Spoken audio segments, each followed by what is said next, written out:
Utapau was a planet of holes, massive sinkholes that plunged kilometers into the crust, each one carved by ancient waters, and now serving as shelter for cities that clung to the walls like barnacles on a ship's hull. Logan stood on a landing platform in Pau City, watching the twin suns cast long shadows across the geometric architecture. Below, in the depths of the sinkhole, he could hear the rumble of separatist machinery. General Grievous was here, the cyborg general who'd terrorized the Republic for years, and Obi-Wan Kenobi, along with Commander Cody and the 212th Attack Battalion, had come to end him. Logan was here because Rex had requested backup, and where his brothers went, he followed. Visual confirmation, Cody reported over comms, his voice steady and professional. Grievous is in the 10th level command center. Heavy droid presence. General Kenobi is moving to engage.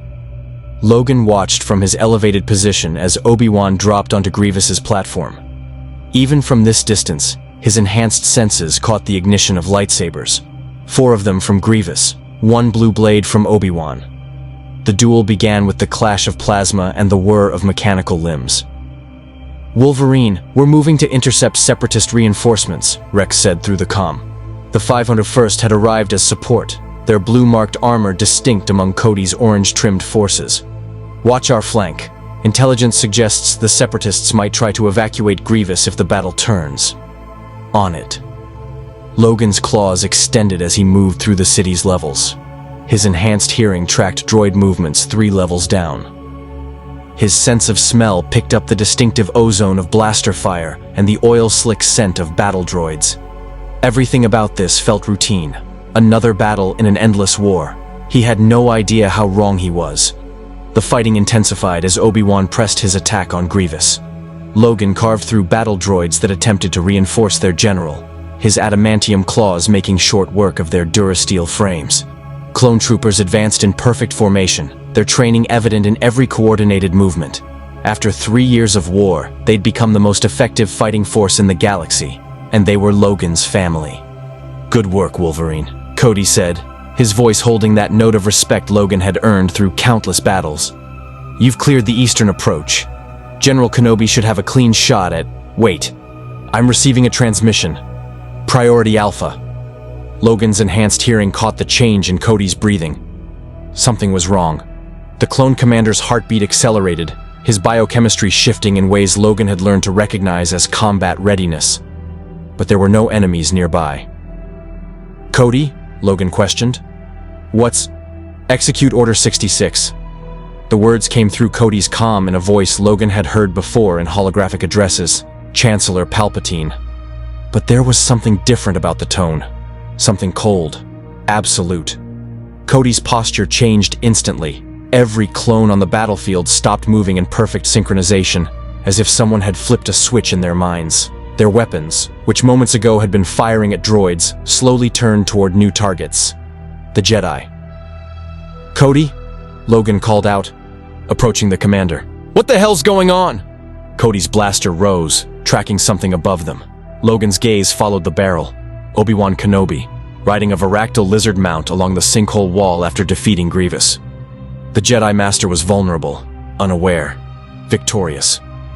"Blast him!" Cody ordered his men. The 212th opened fire. Obi-Wan's mount was hit multiple times. It screamed, a sound that echoed through the sinkhole and plummeted. The Jedi fell with it, disappearing into the water-filled depths far below. Logan watched in frozen horror as his friend, the man who'd trained him, protected him, given him a chance, was gunned down by the soldiers he'd commanded for 3 years. "Cody, what the fuck did you just do?" Logan grabbed the commander's shoulder, spinning him around. Cody's eyes were different. Still the same brown, still recognizable, but something fundamental had changed behind them. There was no conflict, no remorse, no recognition of the enormity of what he'd just done, only cold purpose. "Orders," Cody said simply. "The Jedi have betrayed the Republic. They're traitors. All of them must be eliminated." "That's insane. Obi-Wan's been fighting for the Republic since— The Jedi are traitors," Cody repeated, and Logan heard it in his voice. The same mechanical precision the clones used when reciting training protocols. This wasn't Cody making a choice. This was programming. All targets bearing Jedi identifiers must be terminated. Logan's blood ran cold. Targets? Cody? These are people you fought beside for— And you, Cody continued, his blaster now pointing at Logan's chest, are Force-sensitive. Close enough to Jedi parameters. Threat level: extreme. Every clone within visual range turned their weapons toward Logan. Dozens of blasters, all trained on him by men he'd trained with, fought beside, called brothers. Men who'd saluted him after Kamino, who'd shared their rations and their stories, who'd made him feel like he belonged somewhere. "Boys, it's me," Logan said, hands raised, claws retracted. "It's Wolverine. We're family, remember?" "Open fire," Cody commanded. The world erupted in plasma. Logan's healing factor saved his life as dozens of blaster bolts tore through his flesh. He dove behind a Durasteel support column, agony screaming through every nerve as his body worked to repair catastrophic damage. He could hear them advancing. Perfect military precision, textbooks suppressing fire, coordinated flanking maneuvers. Everything he'd taught them. "Rex!" Logan shouted into his comm, desperately hoping the captain would be different. "Rex, what's happening?" Static. Then Rex's voice, tight with strain. "Logan, run! I'm trying! Inhibitor chip! Can't control—" The transmission cut off into gunfire. Logan's enhanced hearing picked up similar battles erupting across Paw City. Clone troopers hunting Jedi survivors. The sounds of lightsabers activating. Desperate combat. Screams cut short. Whatever Order 66 was, it wasn't limited to Utapau. This was galaxy-wide. And Logan was trapped between his loyalty to the clones and the fact that they were trying to kill him. A thermal detonator landed near his position. Logan grabbed it, threw it back on pure instinct. The explosion took out 3 troopers, men he'd shared drinks with last week. Their bodies flew through the air, armor scorched and broken. Logan had killed them, his brothers. The realization hit harder than any blaster bolt. "No," he whispered, then louder. "No!" His claws extended. The Force surged through him. Not the controlled power he'd been cultivating, but raw berserker fury amplified by betrayal and grief. He could feel it across the entire planet, across the entire galaxy, Jedi dying by the thousands, clones executing their generals, the Force itself screaming in agony. And underlying it all, Logan sensed something familiar. That dark presence he'd felt once before. Sidious. This was his doing. Somehow, the Sith Lord had turned the clones into weapons against the Jedi, against Logan. "I'm sorry," Logan growled as more clones advanced on his position. "I'm so damn sorry." He burst from cover, moving faster than they could track. His claws found gaps in armor, non-lethal strikes when possible, disabling rather than killing. But there were so many, and they kept coming with mechanical determination. He took down 12, 24, each one tearing another piece from his soul. These were his brothers, and they'd been turned into puppets.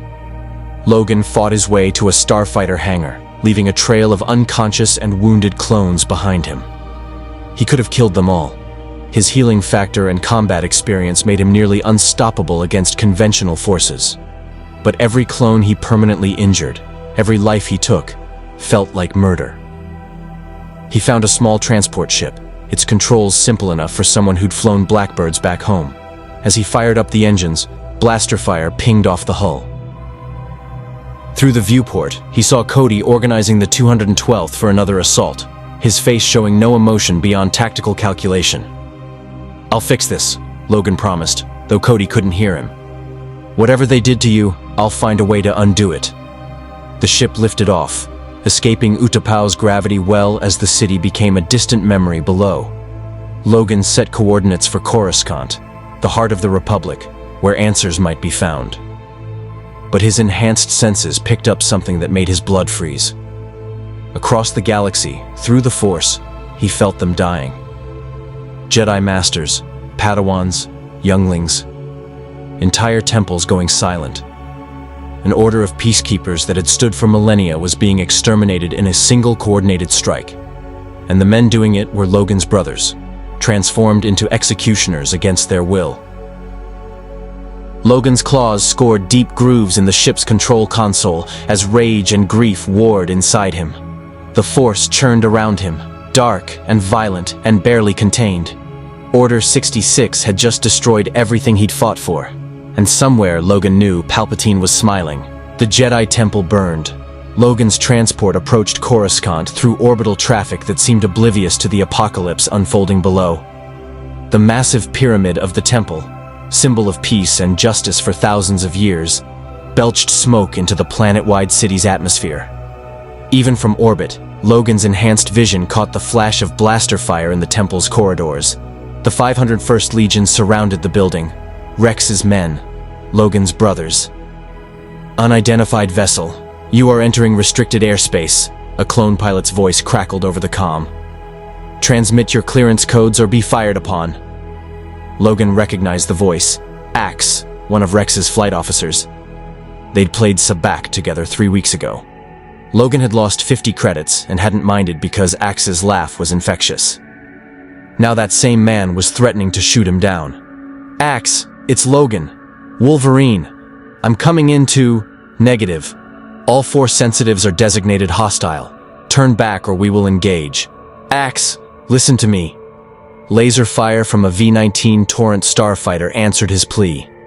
Logan jerked the transport into evasive maneuvers, his enhanced reflexes barely keeping ahead of the clone pilot's targeting. More fighters converged on his position. Damn it! Logan slammed the controls, sending the transport into a spiraling dive toward the lower levels of Coruscant. He'd have to approach on foot. The transport crashed in the industrial sector, 60 levels below the Temple District. Logan walked away from the wreckage without a scratch, his healing factor having already repaired the damage from the impact. Smoke rose from the crash site as he disappeared into Coruscant's underworld. The lower levels were a different galaxy, literally beneath the shining facade of the Republic. Here, beings of 1,000 species scraped out livings in darkness and decay. Here, the war had been an abstract concept, something that happened on distant worlds to people with resources worth fighting over. Logan moved through the shadows, his enhanced senses tracking a path toward the temple. He'd gone 3 blocks when he sensed it. Another Force sensitive, nearby, terrified and injured. He found her in an alley, a Togruta Padawan, maybe 14 years old, her orange skin marked with blaster burns. Her lightsaber lay broken beside her, and her breath came in ragged gasps. When she saw Logan, her eyes widened with hope, then fear. "Please," she whispered, Don't hurt me." Logan's claws retracted instantly. "I'm not going to hurt you, kid." He knelt beside her, assessing her injuries with the practiced eye of someone who'd done field medicine across a dozen wars. "What's your name?" "Lara. Padawan Lara Kess." She coughed, and Logan smelled blood on her breath. Internal injuries. "My master. Commander Bly shot him. We were on Felucia, and suddenly all the clones they killed him. I barely escaped." "I know. It's happening everywhere." Logan carefully examined the blaster wound on her side. Serious, but survivable if treated quickly. "Can you walk?" "I think so." Where can we go?" "The temple." "The temple's compromised. The 501st is slaughtering everyone inside." Logan helped her stand, supporting her weight. "We need to find somewhere safe. Somewhere the clones won't think to look." "There is nowhere safe," Lara said, despair thick in her voice. "I felt them die. Thousands of Jedi, all across the galaxy. Master Windu, Master Yoda, all of them. The Force is screaming with their deaths." "Yoda's not dead," Logan said, though he had no proof. He'd have felt that. The ancient Jedi's presence in the Force was too massive to miss. "And neither is Obi-Wan. I saw him fall, but his body hit water. He's alive. I can feel it." It was true. Through the chaos and death flooding the Force, Logan could still sense certain presences. Obi-Wan, wounded but alive. Yoda, distant but unmistakable. A handful of others, scattered and fleeing. The Jedi Order had been decimated, but not eliminated. Not yet. Logan's comm suddenly crackled to life.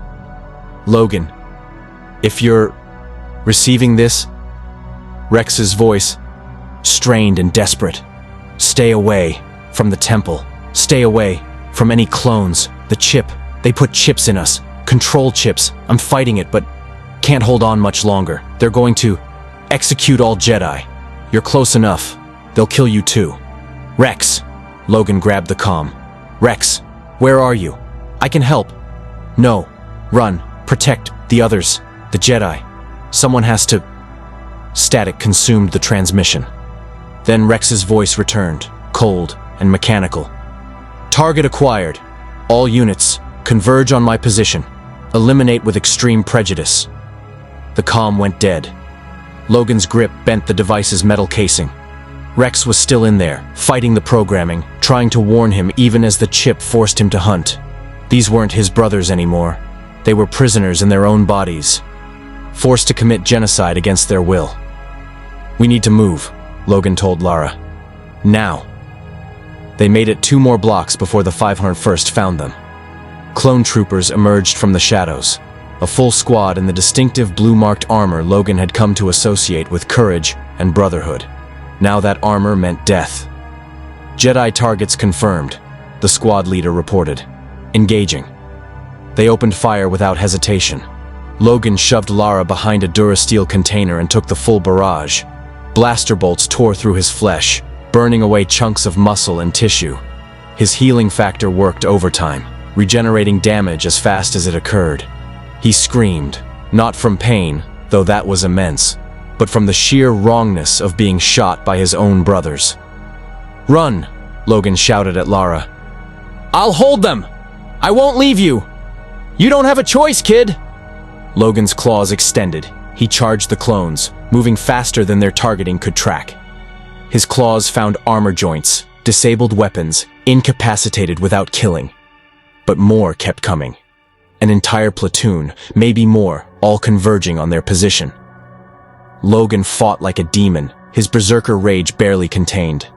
Every clone he struck down was a man he'd trained with, fought beside, called brother.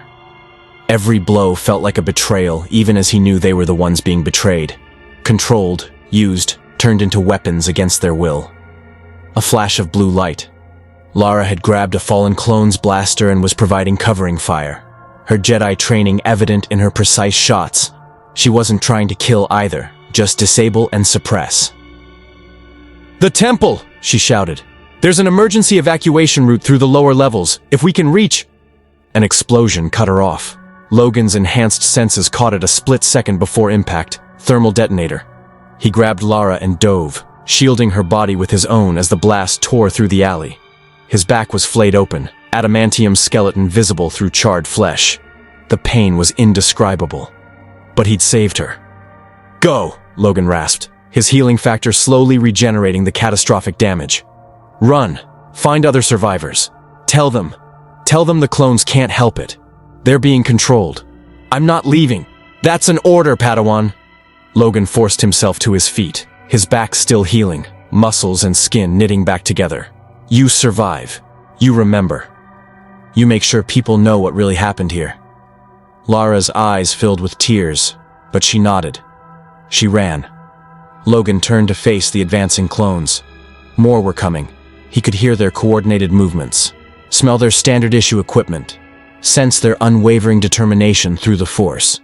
They would never stop. The chips wouldn't let them. I'm sorry, Logan whispered. Then he let the beast out. The berserker rage, amplified by the Force, turned him into something beyond human. He tore through clone formations with savage efficiency, his claws shredding armor, his healing factor absorbing damage that would have killed anyone else 100 times over. He fought with tears streaming down his face, screaming his grief and rage into the smoke-filled air. These were his brothers. And he was destroying them to save a galaxy they'd been programmed to conquer. When the last clone fell unconscious, Logan had managed to avoid killing any of them, though dozens were critically injured. He collapsed against a wall. His entire body was a patchwork of healing wounds. His clothes were burned away, revealing the adamantium skeleton beneath regenerating flesh. Through the Force, he felt the temple fall silent. The screaming had stopped. Whatever Jedi had been inside were dead or had escaped. The 501st had completed their mission. Logan's brothers had murdered children, and they'd had no choice. "Palpatine," Logan growled, his voice raw. "This is all you. You did this to them. You turned them into monsters." Somewhere in the Force, Logan felt amusement. Dark, satisfied, victorious. The Sith had won. The underground maintenance tunnels of Coruscant stretched for thousands of kilometers, a labyrinth that predated the current surface city by centuries. Logan had been navigating them for 3 days, following rumors and whispers of Jedi survivors. His enhanced senses made him a natural tracker. He could smell the distinctive ozone of lightsabers, hear the quiet breathing of Force sensitives trying to hide, sense the desperate hope of people with nowhere left to run. He'd found 6 survivors so far, 3 Padawans, 2 knights, and 1 master, Shaak Ti, who'd escaped Coruscant by sheer luck and combat prowess. They huddled in an abandoned power station, surrounded by humming generators that masked their Force presence from any searching Inquisitors. Not that there were Inquisitors yet. But Logan had seen them before. During Sidious's attack on the temple months ago. They were coming. Just a matter of time. "The HoloNet is calling it a Jedi rebellion," Shaak Ti said, her voice hollow. "They're claiming we attempted to assassinate Chancellor Palpatine, that Master Windu led a coup attempt." "Lies," one of the Padawans, a Zabrak named Kaz, spat. "The Chancellor is Sidious. He orchestrated this whole war." "Lies that the entire galaxy believes," Shaak Ti countered. "The Senate has declared us traitors. The clones are hunting us, and Palpatine has proclaimed himself Emperor, with the full support of the Senate." Her montrals drooped with exhaustion. "The Republic is dead. The Empire has risen in its place." Logan paced the small chamber, his claws extending and retracting unconsciously. "What about the other Jedi? Yoda, Obi-Wan? Anyone with authority to fight back?" "Master Yoda is in hiding, I think. I felt his presence briefly, but then nothing. Obi-Wan..." Shaak Ti's expression tightened. "The Force is unclear. Either he's dead or he's suppressing his presence completely." "He's alive," Logan said with certainty. "I'd know if he wasn't." "Your Force connection is unusual," Shaak Ti observed. "Tied to emotion, to rage, yet you haven't fallen to the dark side." "How?" "Because I know who I am." Logan stopped pacing, met her eyes. "I've been a weapon before. Been controlled, programmed, used by people who thought they knew better. I swore I'd never let that happen again. The dark side is just another kind of control. It promises power but delivers slavery." "Wise words," Shaak Ti said. "For someone the Council feared was too close to darkness. The Council was wrong about a lot of things." Logan's tone held no malice, just statement of fact. "They trained warriors and called them peacekeepers. They commanded armies and claimed detachment. They trusted the clones completely and never asked why identical men would be so perfectly obedient." He gestured to the survivors. "Now we're paying the price for their blindness." Before anyone could respond, Logan's enhanced hearing caught something. Footsteps. Multiple sets, moving with military precision. His nostrils flared. Clone trooper equipment. The distinctive smell of plastoid armor and regulation blasters. "They're here," he said quietly. "Everyone stay quiet. I'll handle this." "Logan." "There could be dozens." "I said I'll handle it." Logan moved to the entrance of the power station, his senses tracking the approaching squad. 8 clone troopers, scanning the tunnels systematically. Their movements were perfect. Textbook search pattern, overlapping fields of fire, disciplined silence. Everything Logan had taught them about hunting Force sensitives. He recognized the armor markings. 501st Rex's men. For a moment, Logan considered trying to communicate with them, to appeal to whatever remained of his brothers beneath the control chips. But he'd tried that on Utapau. It hadn't worked. The chips were too strong, the programming too absolute. These men were slaves, and freeing them would require more than words. Logan stepped into the tunnel.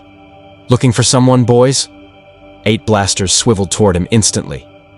The squad leader, Logan recognized him as Echo, a clone he'd shared a dozen battles with, spoke in that cold, mechanical voice the chips created. Target confirmed. Force-sensitive hostile. Designation: Wolverine. Threat level: extreme. Engaging. They opened fire. Logan moved. Not away from the blaster fire, but through it. His healing factor absorbed the damage as he closed the distance in seconds. His claws found armor gaps with surgical precision, disabling strikes that incapacitated without killing. Soldiers dropped, their armor systems shorting out, their weapons scattered. But one remained. Echo. The clone fought with desperate intensity, his movements less mechanical than the others. Logan saw it in his eyes, the same struggle Rex had shown.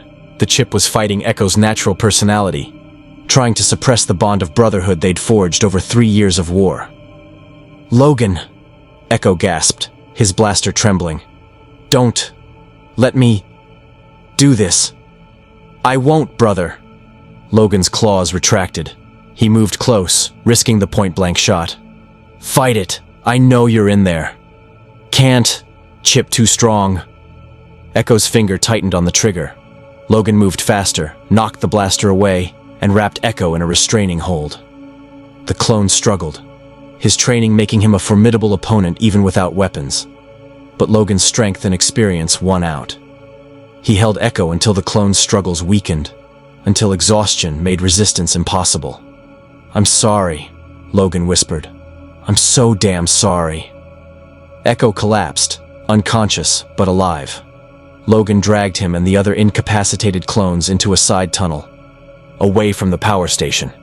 He couldn't save them, not yet, but he could keep them alive until he found a way to remove the chips. When he returned, Shakti was standing at the entrance, her lightsaber drawn. "You should have killed them. They'll report our location as soon as they wake." "They're victims," Logan said flatly. "Same as you. I'm not killing men who have no choice in what they're doing. Even if it means our deaths?" "Even then." Logan's claws extended. "But I'm not letting them find you either. We're moving. Now." Over the next week, Logan became something the Empire would learn to fear. A protector of the hunted. A shadow that struck without warning and vanished without trace. He moved through Coruscant's underworld, finding Jedi survivors and guiding them to safe houses. He fought clone patrols, always disabling rather than killing, always trying to preserve the men he still thought of as brothers. But the Force carried darker news. Across the galaxy, Jedi were dying. The few survivors were scattered, hunted, alone. And at the heart of it all, Logan sensed something new and terrible. A presence in the Force he'd felt before, but transformed, amplified, consumed by darkness. Anakin Skywalker.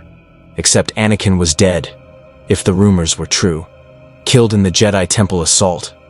But this presence felt like Anakin.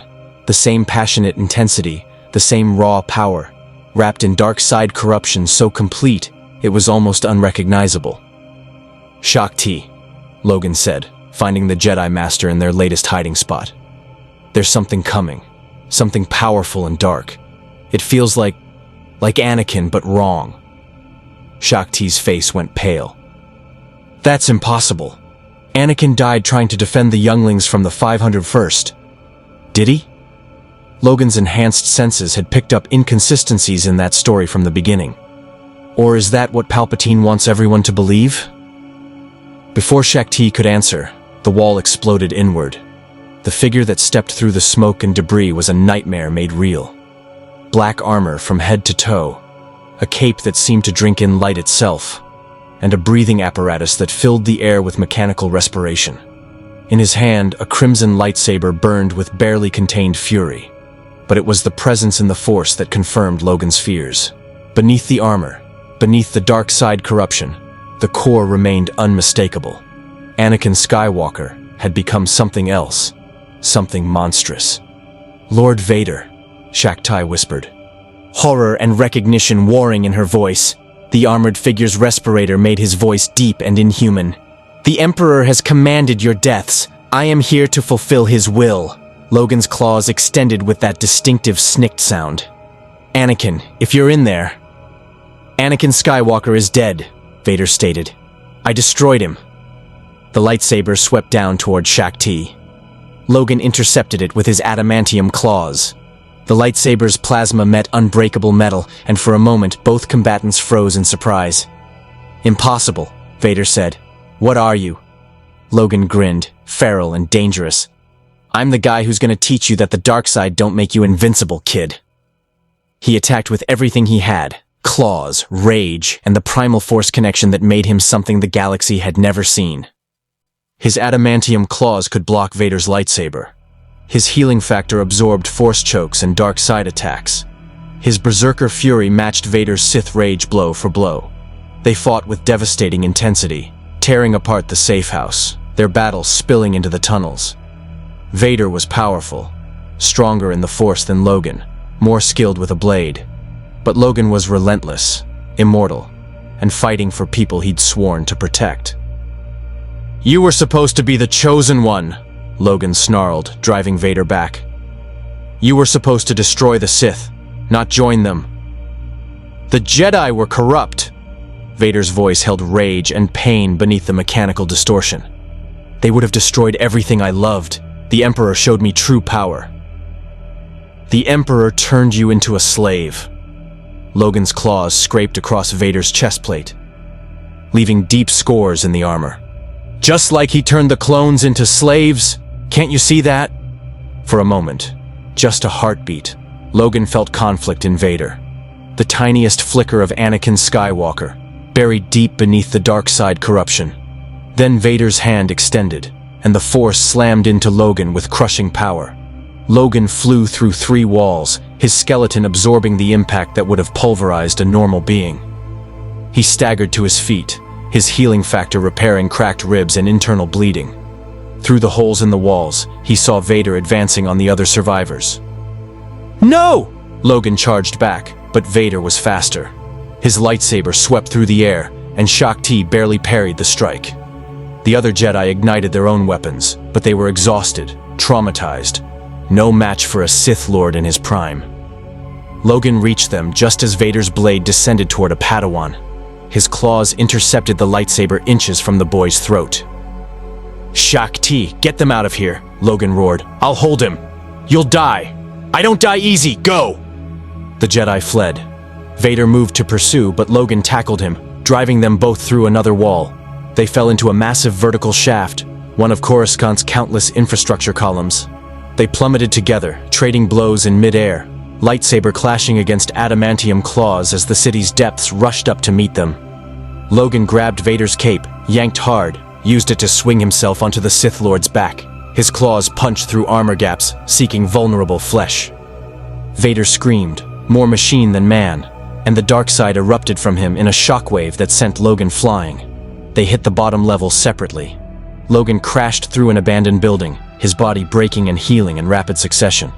Vader landed in a controlled fall, his armor absorbing the impact, his lightsaber still burning.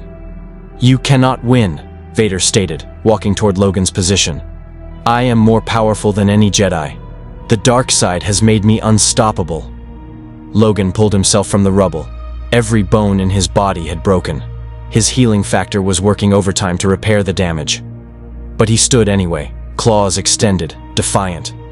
Maybe, Logan admitted, but I'm gonna make you work for it. They clashed again, and this time Logan understood the full scope of what Anakin had become. This wasn't just a Sith, this was a broken man consumed by rage and self-hatred, given terrible power and pointed at anyone who reminded him of his failures. Logan couldn't save him, not now, maybe not ever, but he could save the others. Logan feinted left, then used the Force in a way he'd never tried before. Not a push or pull, but a blast of pure primal energy, channeled through his berserker rage. It wasn't elegant or controlled. It was violence made manifest in the Force. Vader was thrown backward, smashing into a support column. For precious seconds, he was stunned. Logan ran. Not from cowardice, but because staying meant dying, and his death would doom the Jedi he'd sworn to protect. He fled into Coruscant's depths, using every trick and skill from 2 centuries of running from people who wanted him dead. Behind him, Vader's mechanical breathing echoed through the tunnels. a promise that this wasn't over. The hunt had just begun. The Jedi Purge lasted for weeks. Every day brought news of another master found and executed, another temple ransacked, another safe house discovered and destroyed. The Empire was efficient, merciless, and backed by millions of clone troopers who couldn't disobey their programming. Logan did what he could. He found survivors, 23 in total, and guided them off-world using smuggler connections he'd cultivated during the Clone Wars. Most headed for the Outer Rim, where the Empire's grip was weaker and disappearing was easier. Some went alone, others in pairs. None stayed on Coruscant. The planet had become a graveyard for the Jedi Order.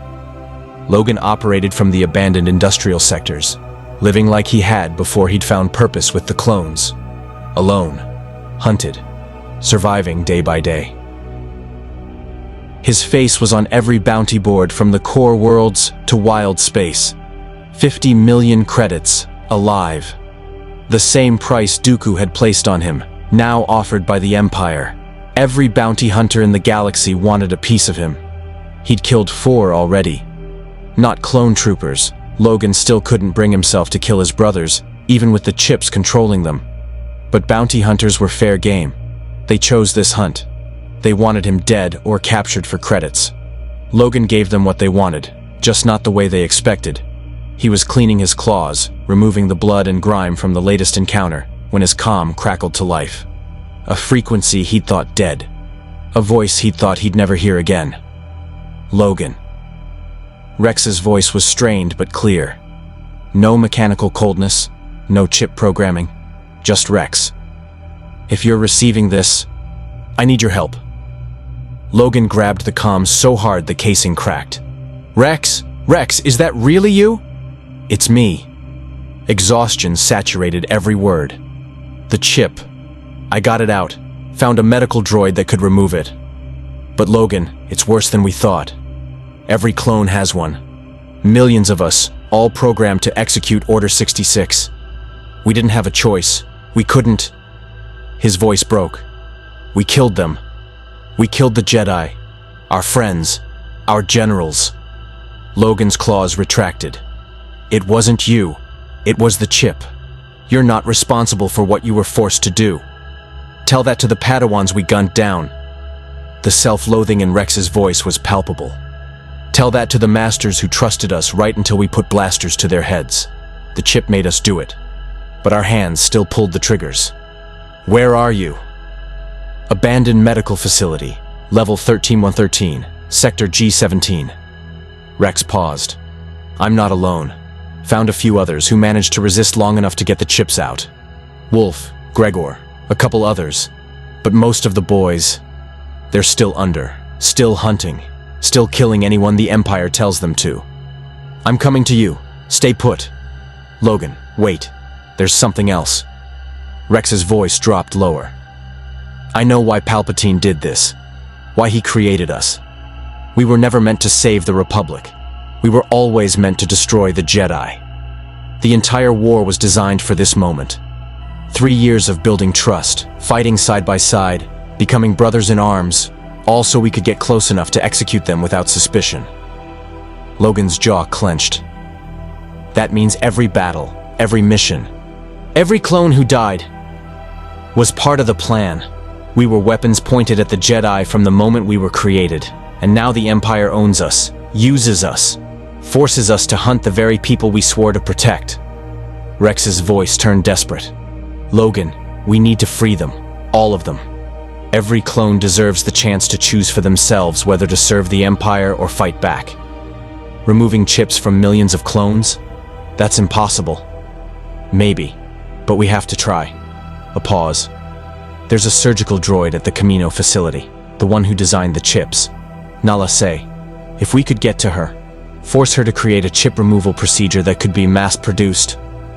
Kamino's crawling with Imperials now. It's suicide. Yeah, but it's the right thing to do. Rex's tone shifted, became the commander Logan remembered. I'm not asking you to come with us. You've done enough. You saved Jedi lives, fought for people who couldn't fight for themselves. But if you want to help free the clones, really free them, not just from the chips, but from the Empire, Then meet me at these coordinates. We're planning something big. The comm transmitted a data package. Coordinates for a location in the Outer Rim. No Imperial presence. Perfect for a secret meeting. I'll be there, Logan said. Count on it. Logan? Rex's voice softened. I'm sorry. For Utapau. For hunting you. For everything the chips made us do. You were the best brother any of us could have asked for. You've got nothing to apologize for. But Rex, when we get those chips out, when the boys can choose again, make sure they know what really happened. Make sure they know the Jedi didn't betray them. The Empire did. I will. Rex out. The comm went silent. Logan stood in the darkness of the industrial sector, processing everything. The clones were victims.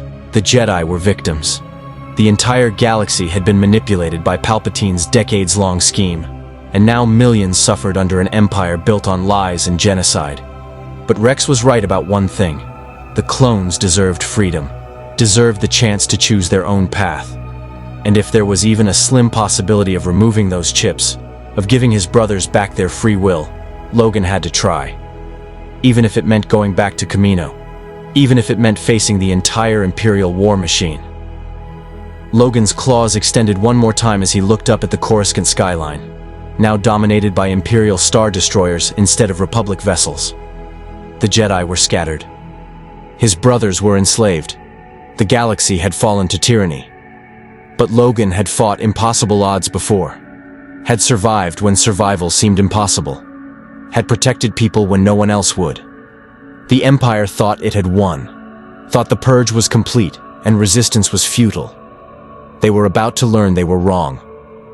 Logan activated his comm, accessing the smuggler network he'd been building. This is Wolverine. I need transport to the Outer Rim. Discreet, fast, and no questions asked. I can pay in Imperial credits. Took them off some bounty hunters who don't need them anymore. A Twi'lek smuggler named Zara responded. Wolverine, your bounty's up to 75 million now. You're the most wanted being in the galaxy. Transporting you is suicide. Then charge me extra, but I'm leaving Coruscant tonight one way or another. You in or not? A long pause. Then, Bay 47, sub-level 30. Be there in 1 hour. And Wolverine, the galaxy's hearing stories. About a warrior who saved Jedi kids from the purge, who fought Vader himself and lived. Some folks are starting to believe there's still hope. Don't prove them wrong. No promises, but I'll try. Logan gathered what few possessions he had.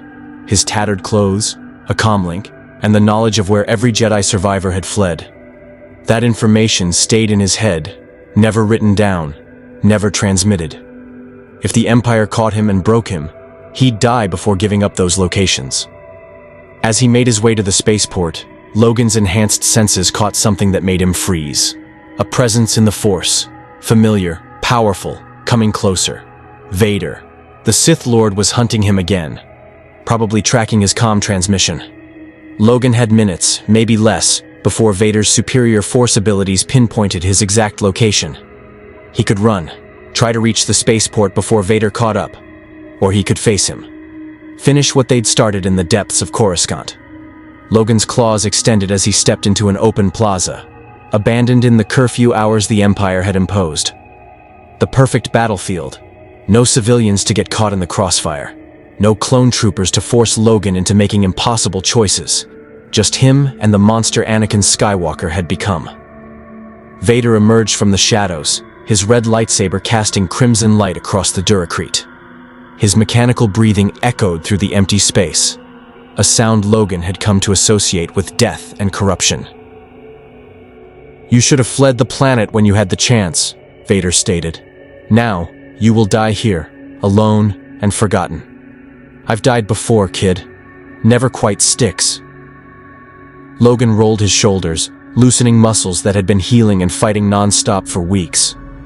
And I ain't alone. I've got brothers out there, Jedi kids finding safe harbor, people who still believe the galaxy's worth fighting for.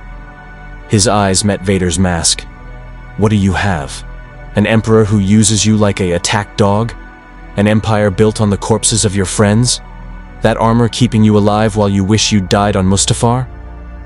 Vader's presence in the Force spiked with rage. "You know nothing of my power, nothing of my sacrifice. I know you killed younglings." Logan's voice went cold. "I know you betrayed everything you claimed to stand for. I know Padme would be ashamed of what you've become." The name hit like a physical blow. Vader's lightsaber trembled. "Do not speak her name," Vader hissed. "She died because of Obi-Wan, because of the Jedi's lies. She died because of you." Logan had heard the story from the surviving Jedi, bits and pieces, rumors and Force visions. Padme Amidala, Senator, Anakin's secret wife, dead shortly after the Empire rose. She died of a broken heart, watching you become the very thing she feared. Don't blame the Jedi for your choices, Skywalker. Vader attacked with pure rage, his lightsaber moving faster than human eyes could track. But Logan wasn't human. He met every strike with adamantium claws, the scream of plasma on unbreakable metal filling the plaza. They fought with devastating intensity. Vader's dark side power against Logan's primal Force connection, Sith precision against Berserker fury.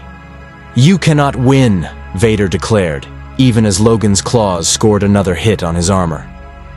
"I am stronger, more skilled, more powerful in every way." Maybe. Logan ducked under a strike that would have decapitated him. "But I've got something you don't." "And what is that?" "Hope." Logan's next attack drove Vader back 3 steps. "Hope that Rex and the boys can be freed. Hope that the Jedi will rebuild. Hope that the Empire will fall and you'll have to answer for what you've done." He pressed harder, his claws finding gaps in Vader's armor. "You've got nothing but hatred, pain, and regret. That's not power, kid. That's prison." Vader's response was a Force choke that lifted Logan off the ground. The invisible grip crushed his throat, cutting off air supply. Logan's healing factor fought the damage, but even he couldn't breathe without a windpipe. "You speak of hope while I hold your life in my hand," Vader said. "Where is your hope now?" Logan grinned despite the pain, despite the darkness creeping at the edge of his vision. He'd learned something important during this fight, something that would matter later, even if he died here.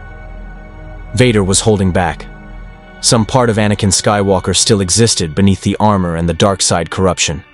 A part that hesitated to kill someone who reminded him of what he used to be. Logan used that hesitation. He channeled the Force through his rage, his desperation, his refusal to quit, and blasted Vader with raw primal energy. The Force choke broke. Logan dropped, gasping, his healing factor repairing his crushed throat in seconds. "That's where," Logan rasped. "Right there. The fact that you hesitated. That some part of you can't completely commit to being the monster. That's hope, Skywalker." Before Vader could respond, blaster fire erupted from the surrounding buildings. Clone troopers, dozens of them, converging on the plaza with military precision. The Empire had sent backup, apparently worried Vader might not be enough. Logan looked at Vader one last time. "This ain't over. One day, that part of you that hesitated, it's gonna be strong enough to break free. And when it does, I hope you remember that someone believed you could be saved." He ran, using his enhanced speed and knowledge of Coruscant's layout to disappear into the maze of lower levels before the clones could establish a perimeter.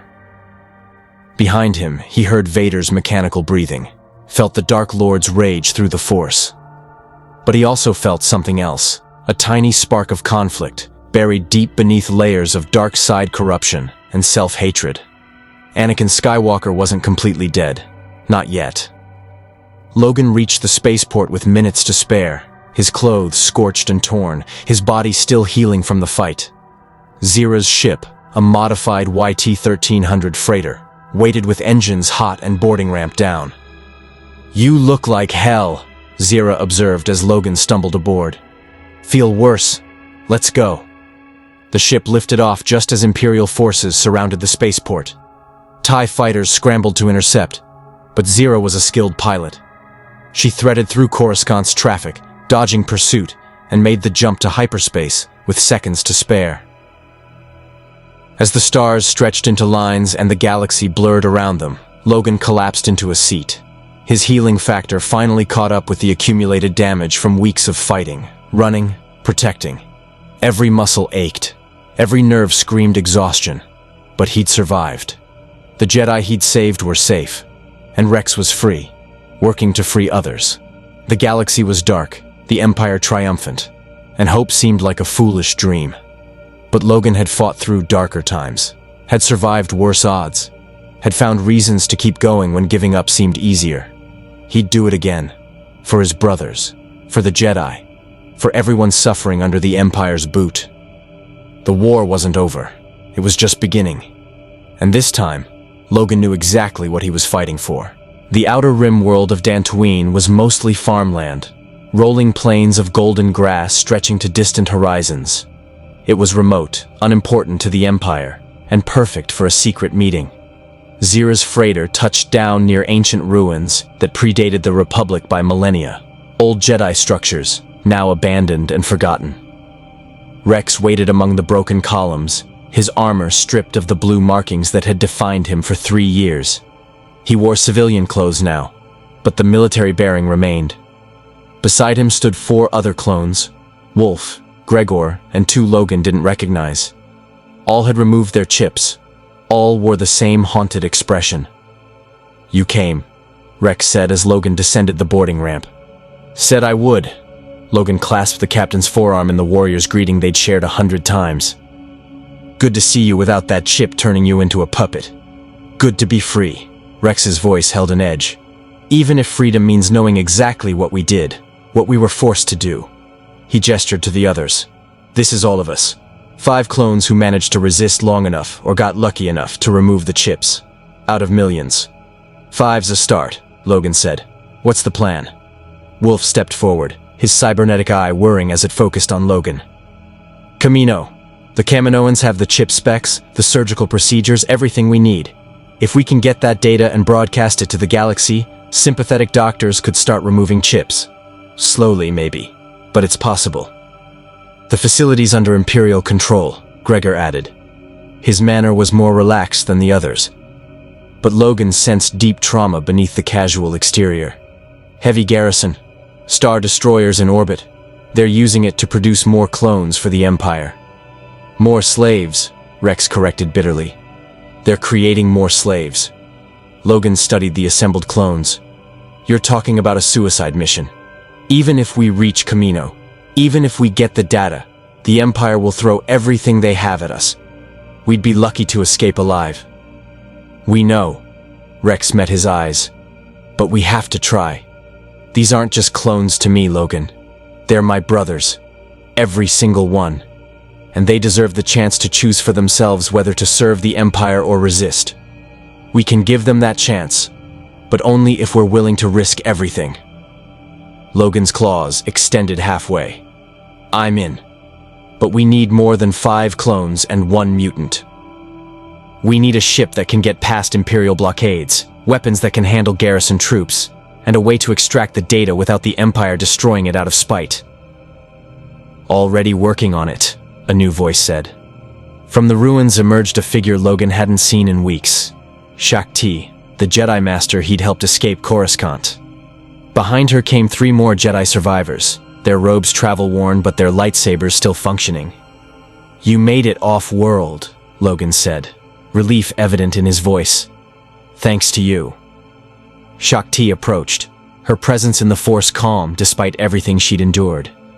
"I've been gathering survivors, building a network. When Rex contacted me about Kamino, I knew we had to help. The clones saved our lives for 3 years. It's time we return the favor." "The Jedi Council wouldn't approve," Wolf observed. "Too risky. Too likely to fail."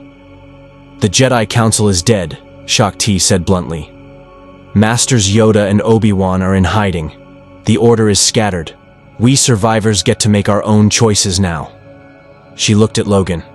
"And my choice is to help free beings who were enslaved against their will. Isn't that what Jedi are supposed to do?" Logan almost smiled. "Took you long enough to figure that out." Over the next hour, they planned. Shakti's Jedi would provide force support and lightsaber combat capability. The freed clones knew Kamino's layout intimately. Every corridor, every security station, every potential extraction point. Logan would serve as their heavy hitter, the immortal warrior who could absorb damage and keep fighting. But they needed one more element: infiltration capability. The Empire's using clone authorization codes, Rex explained, pulling up a holographic display. Every clone has a unique identifier. If we had someone who could mimic those codes, get us past the initial security checkpoints. I know someone, Logan said. Changeling named Mystique. Can imitate anyone perfectly. But she's back in my universe. He paused. What about a droid? Protocol droids can slice security systems. We'd need a specialized unit, Gregor said. Something with advanced slicing capability and the ability to interface with Kaminoan systems. Zira, who'd been listening from her ship, descended the ramp. I might know a guy. Droid specialist on Ord Mantell. Owes me a favor. Could probably build what you need, given time and credits. How much time? Rex asked. Week? Maybe 2. Too long. Logan's enhanced hearing had picked up something in the distance. Engines. Multiple ships. We've got company. Imperial patrol, sounds like. Everyone moved instantly. Jedi ignited lightsabers. Clones grabbed weapons. Logan's claws extended fully as 3 Imperial landing craft descended from the clouds, flanked by TIE fighters. Someone talked, Wolf growled. Empire knows we're here. No. Logan's senses painted a clearer picture. These aren't hunting us specifically. This is a standard patrol, but if they scan Zira's ship, they'll find her smuggling compartments. If they see Jedi, they'll call for reinforcements. We need to make them think this is just an archaeological expedition. Shakti deactivated her lightsaber. I can mask our force presence. Make us seem like normal civilians. Do it. Everyone else, hide your weapons. Let me do the talking. The Imperial troops landed. 2 squads of stormtroopers led by an officer with the arrogance of someone who'd never faced real combat. Clone troopers were scattered among the stormtroopers, their armor now painted white instead of colored, their movements controlled by the chips Logan desperately wanted to destroy. This area is restricted, the officer announced. State your business. Logan stepped forward, his claws retracted, his posture non-threatening. Archaeological survey. These ruins are Old Republic era. We're cataloging them for the Imperial Historical Society. He gestured to Shakti and the others. My team. Historians, xenoarchaeologists, standard academic types. The officer studied them suspiciously. Archaeological survey. On a world the Empire has designated low priority. He gestured to his troops. Search their ship. Check for contraband. Stormtroopers moved toward Zira's freighter. Logan tensed. The smuggling compartments were well hidden, but Imperial searches were thorough. If they found the weapons, the Jedi artifacts, the clone armor Rex and the others had stashed. One of the clone troopers stopped, turned toward Logan. His body language changed subtly, less mechanical, more uncertain. Behind the helmet, Logan sensed something impossible. The clone was fighting the chip. Sir, the clone said, his voice strained. This one, I recognize him. From the war. He fought with us. Saved our lives on... The clone's voice cut off, became mechanical again.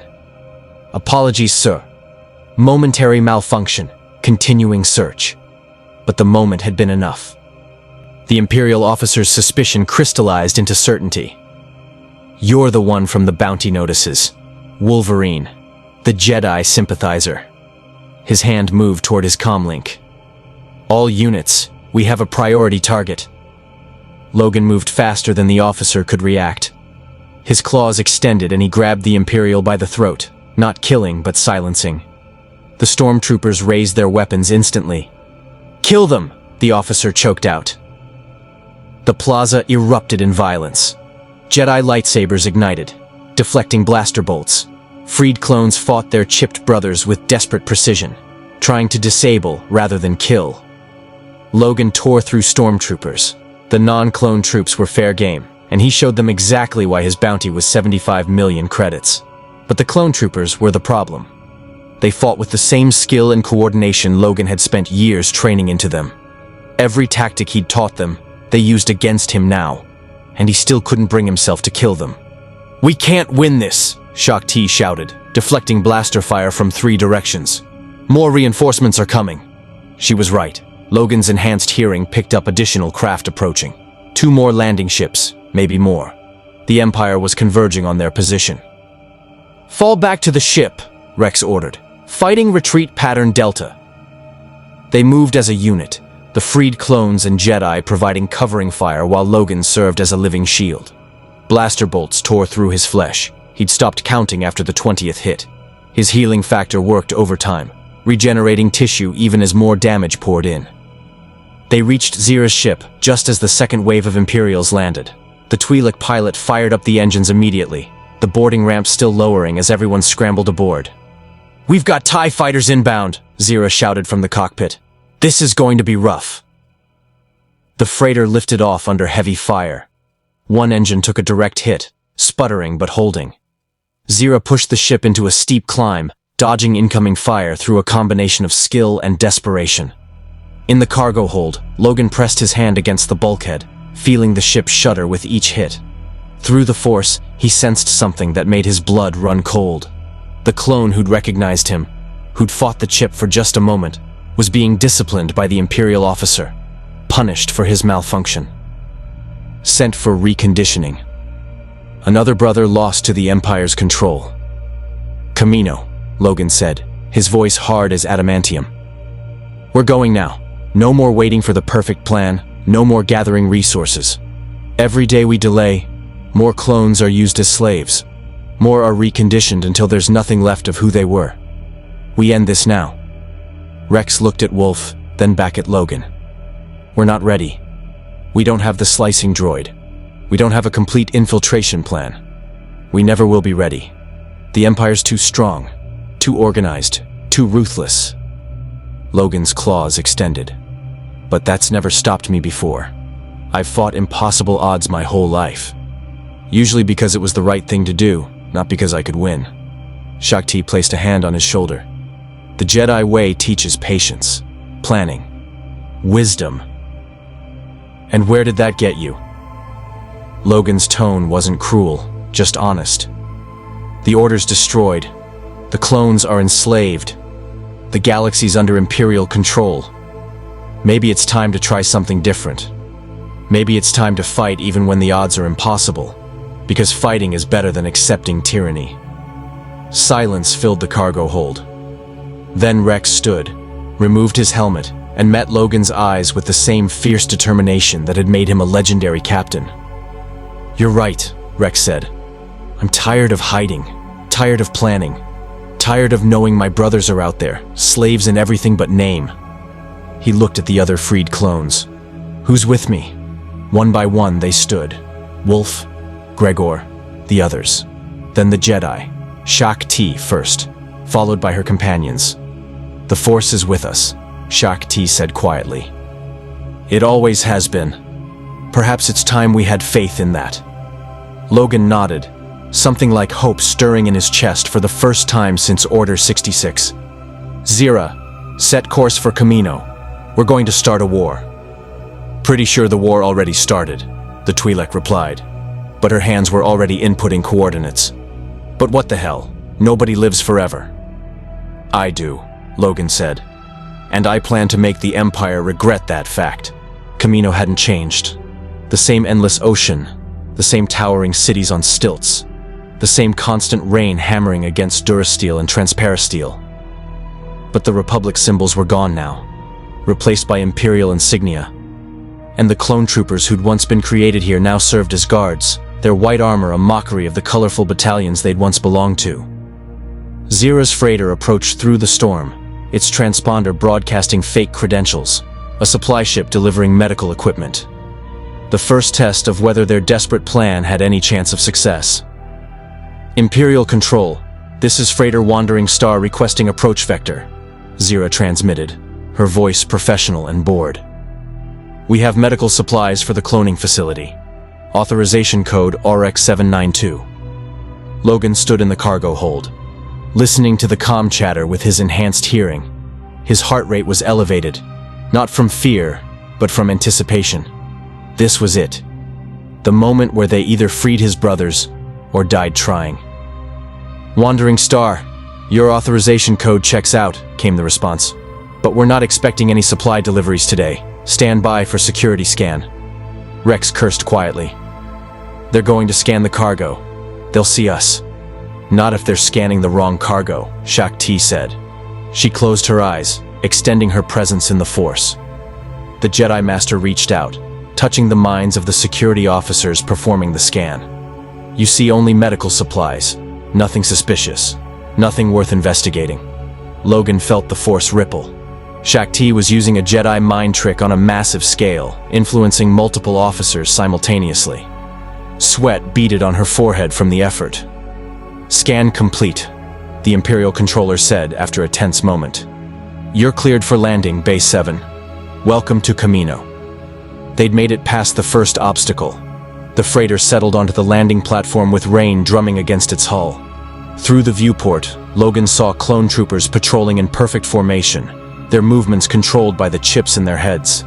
Among them, he recognized armor markings from the 501st, the 212th, even Wolf's old battalion, his brothers, reduced to slaves. "Remember the plan?" Rex said, checking his weapon one last time. "We split into 3 teams. Team 1, me, Wolf, and Logan. Heads for the surgical bay, where Nala C keeps the chip specifications. Team 2, Shaak Ti and 2 Jedi, provides distraction and draws security away from our target. Team 3, Gregor and Zira, secures our extraction route and keeps the ship ready." "And if everything goes wrong?" Gregor asked. "Then we improvise," Logan said. "Story of my life." They disembarked wearing stolen Imperial uniforms and forged credentials. Logan's enhanced senses immediately picked up the facility's layout.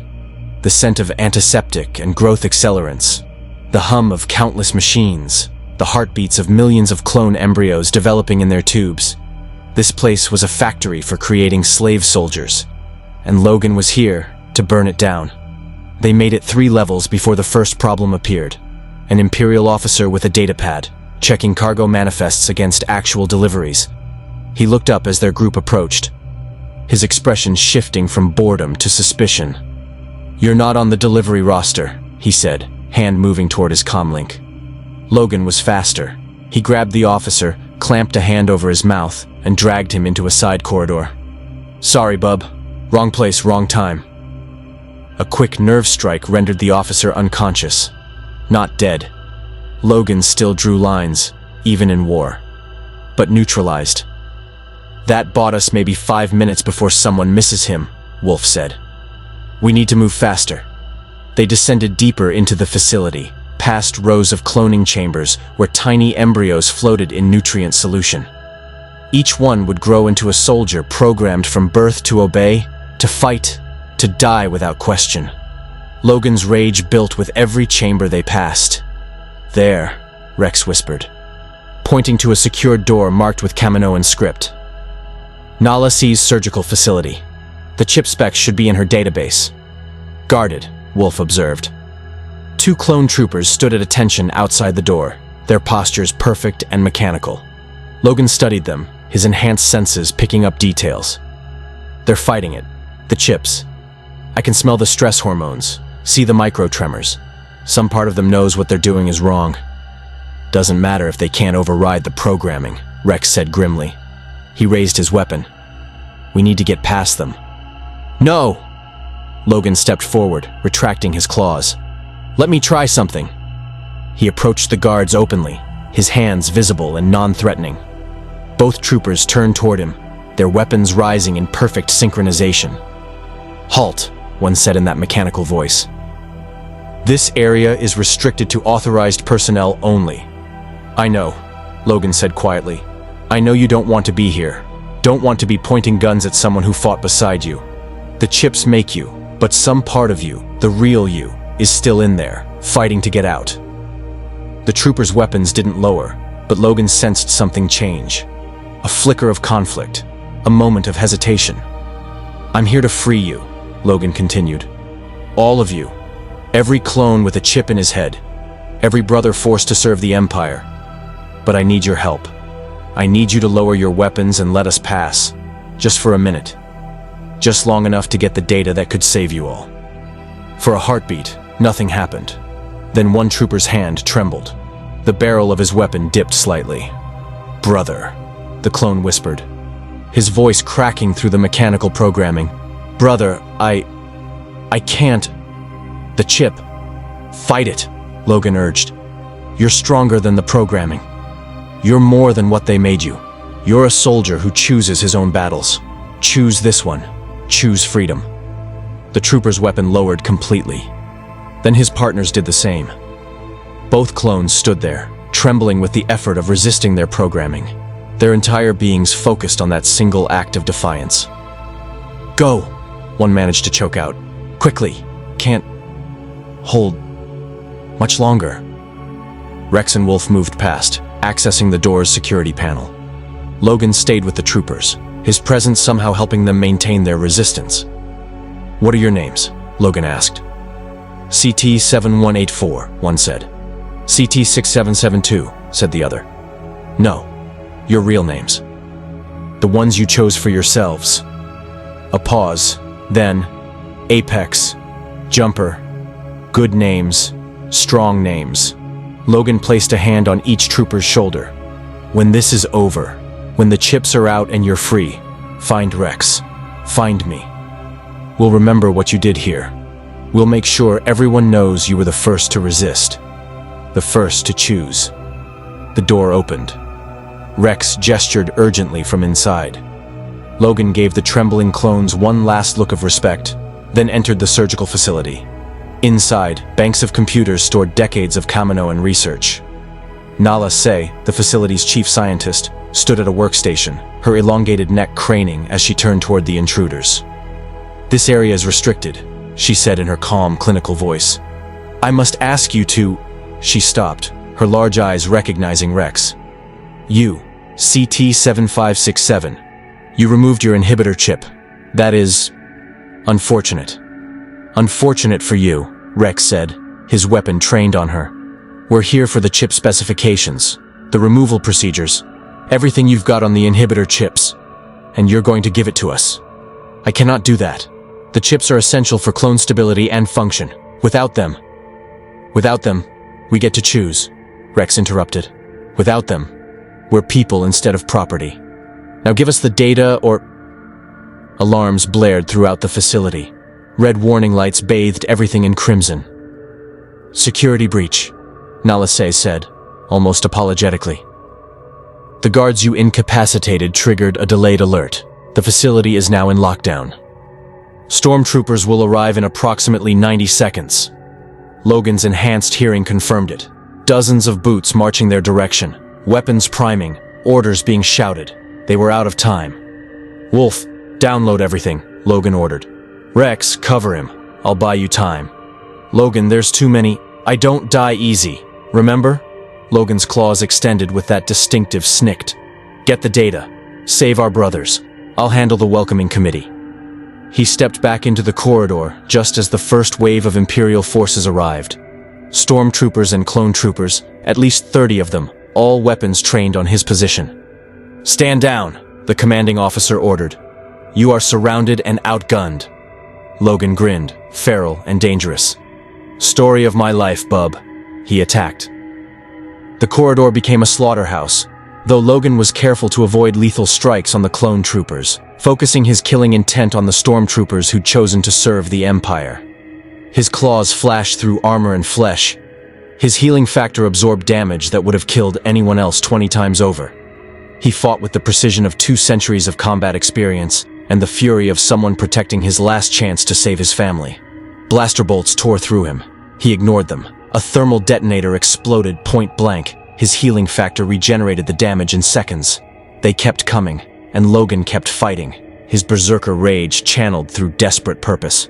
Behind him, he heard Wolf shout, "Got it! Data's downloaded!" "Then run!" Logan roared back. "Get off this platform!" "I'll be right behind you." He wouldn't be.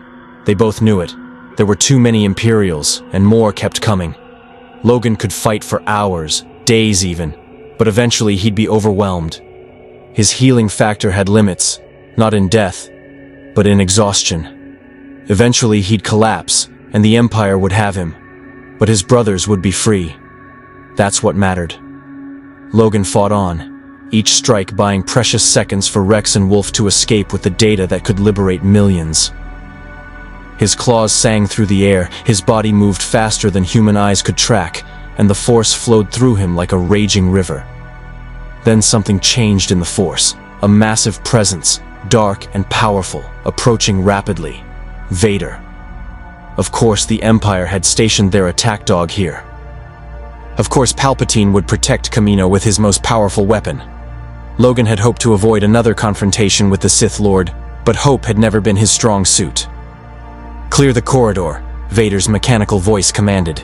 The Imperial forces scattered immediately, making way for their dark master. "I will handle this." Vader stepped into view, his red lightsaber igniting, his breathing echoing in the sudden silence. "We meet again, Wolverine," Vader said. "This time you will not escape." Logan's claws gleamed with blood and oil, his body already healing from dozens of wounds. "You know, kid, I'm starting to think you've got a thing for me. This is what, our third date? Mock me if you wish, it changes nothing. You will die here, your rebellion will fail, and the Empire will continue its reign unchallenged." "Maybe," Logan admitted. "But that data Rex and Wolf just walked out with? That's gonna free a lot of clones. Give them the choice you never got. Vader or Anakin, dark side or light, Empire or rebellion." He took a combat stance. "So yeah, maybe I die here, but I'll die knowing I made a difference. Noble sentiments." Vader's lightsaber hummed. "They will not save you." They clashed, and the corridor exploded with violence. Fighting Vader in a narrow corridor was like fighting a natural disaster in a closet. There was no room to maneuver, no space to evade, just brutal close-quarters combat where every mistake could be fatal, for anyone except Logan. His adamantium claws met Vader's lightsaber in a shower of sparks, the plasma unable to cut through the unbreakable metal. Logan pressed forward, using his berserker rage and force-enhanced reflexes to stay on the offensive. Every second he kept Vader occupied was another second for Rex and Wolf to escape. "You fight well," Vader admitted, his mechanical breathing steady despite the intensity of combat. "But you lack discipline, control, true power." "I've got something better." Logan ducked under a strike that would have bisected him. "Stubbornness." He drove Vader back with a combination that would have killed anyone else. Claws targeting the vulnerable joints in the Sith Lord's armor. Strikes aimed at the breathing apparatus keeping him alive. But Vader was too skilled, too experienced. He blocked or dodged every potentially fatal hit. "Your friends have abandoned you," Vader said, using the Force to throw Logan through a wall. "You fight alone, for a cause already lost." Logan pulled himself from the rubble, his healing factor repairing cracked ribs. "I've been fighting alone my whole life. You get used to it." They clashed again, tearing through the facility. Clone embryos in their tubes watched with unseeing eyes as Wolverine and Vader destroyed everything around them. Logan caught glimpses of the developing fetuses, future soldiers, future slaves, and his rage intensified. "These clones," Logan growled, gesturing at the tubes. "They're kids, babies, and you're gonna turn them all into weapons, into prisoners in their own bodies. That don't bother you at all." "They serve a purpose," Vader replied coldly. "As do all beings in the Empire. Order requires sacrifice." "Order requires slavery, you mean?" Logan's claws found a gap in Vader's chest plate, drawing first blood, or whatever fluid kept the Sith Lord functioning. "You know what the difference is between you and me? I've been enslaved. Had people mess with my head, control my actions, turn me into their weapon, and I fought my whole life to break free. You just accepted it. Let Palpatine put you on a leash and called it power." For a moment, just a heartbeat, Logan felt conflict in Vader through the Force. The mention of control, of slavery, hit something deep. Some part of Anakin Skywalker that remembered being a slave child on Tatooine. That remembered swearing he'd free the enslaved. That remembered a promise to his mother. Then the dark side reasserted itself, and Vader attacked with renewed fury. "You know nothing of my choices," Vader hissed. "Nothing of my sacrifice. The Emperor gave me purpose when the Jedi only gave me chains. The Jedi tried to teach you discipline. Palpatine just made the chains invisible. Logan barely blocked a strike that would have taken his head off. But they're still chains, Skywalker. You're still a slave. You just tell yourself different so you can sleep at night. The Force surged. Vader lifted Logan with an invisible grip and slammed him through 3 walls, each impact cratering the Durasteel. Logan's skeleton saved him from being pulverized, but even his healing factor struggled to keep up with the sustained damage. "You will stop speaking," Vader commanded, his hand extended, the Force crushing Logan's internal organs. "You will die quietly, and the Empire will forget you existed." Logan couldn't breathe, couldn't move. The pain was beyond description. His healing factor fought to repair the damage, but Vader's power was overwhelming. Through the agony, Logan heard something, the sound of lightsabers igniting. Multiple ones. Shakti and her Jedi burst into the chamber, their presence in the Force bright and defiant. They'd come back for him, abandon their escape to save his life. "Let him go, Vader," Shakti commanded, her own lightsaber raised. Vader's grip on Logan released. The Sith Lord turned toward this new threat, his presence in the Force shifting from focused rage to calculating assessment. "Master Shakti," Vader said, "I should have known. You Jedi always were predictable, too bound by compassion to make the difficult choices. Compassion is not weakness." Shakti moved into a defensive stance, her fellow Jedi fanning out beside her. "It's what separates us from you." "No," Vader replied. "What separates us is power, and I have far more of it." He attacked all 4 Jedi simultaneously, his lightsaber moving in patterns that seemed impossible for one being to execute. The Jedi fought back with coordinated precision, but Vader was overwhelming. Within seconds, 1 Jedi fell, a young knight caught by a strike too fast to block. The others pressed harder, desperation evident in their movements. Logan forced himself to his feet, his healing factor finally catching up.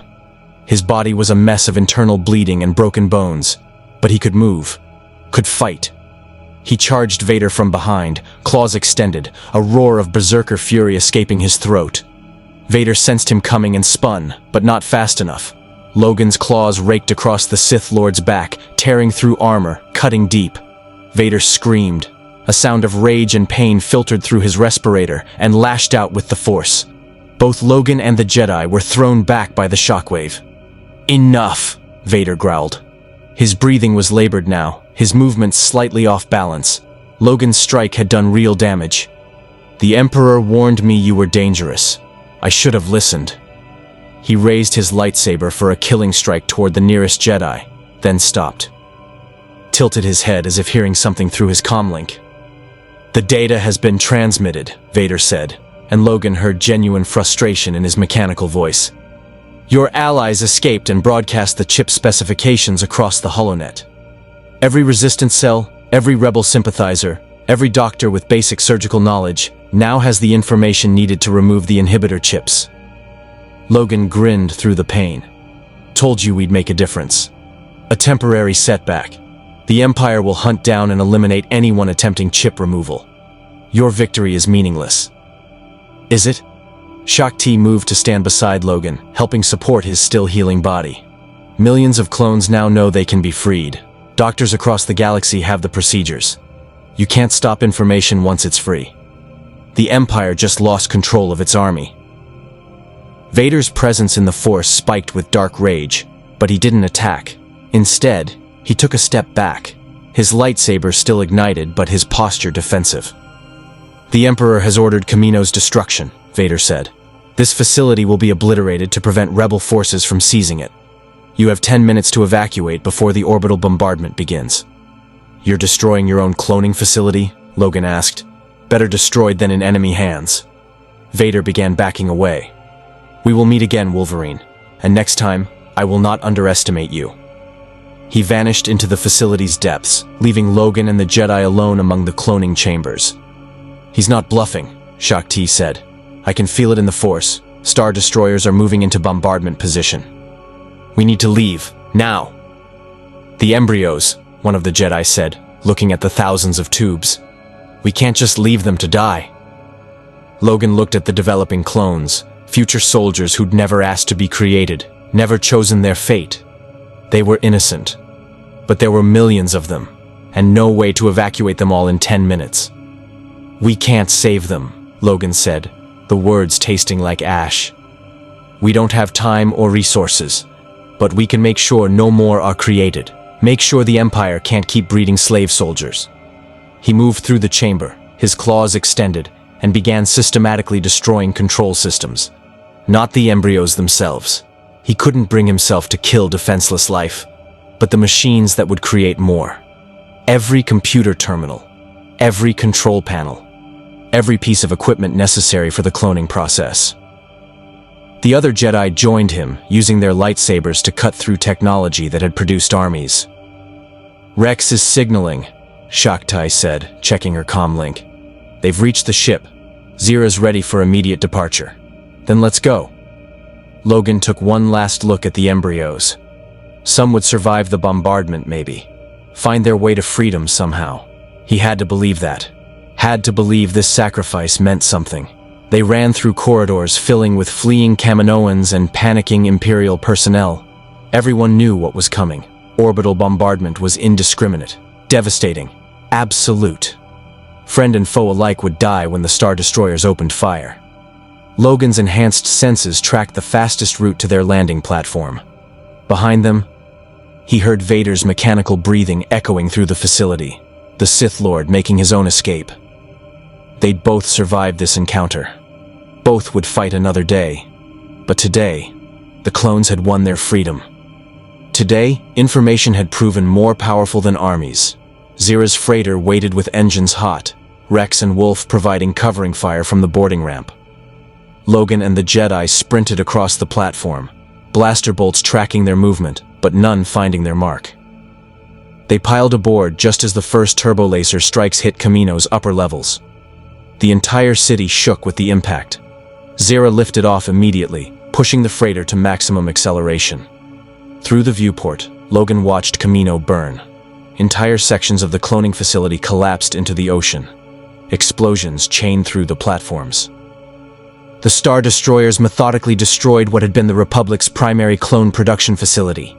Thousands died in those explosions. Kaminoans, Imperials, clones still controlled by their chips, and the embryos. Millions of potential lives ended before they could begin. It was necessary, Shakti said quietly, sensing Logan's grief. We couldn't save them all, but we saved the ones we could, the clones who can now choose freedom. Logan's claws retracted slowly. Doesn't make it hurt less. Rex stood beside him, watching his birthplace burn. The captain's face was unreadable, but Logan sensed the conflict through the Force. Relief at denying the Empire more slave soldiers, horror at the cost. The data's broadcasting across every resistance channel, Wolf reported from the communications station. We're already getting confirmations. Medical stations on Lothal, Onderon, Ryloth, they're receiving the chip removal procedures. Some are setting up surgical facilities immediately. The Empire will hunt them, one of the Jedi said. Let them try. Rex's voice hardened. Every clone who gets his chip removed is one more soldier who can choose to fight back.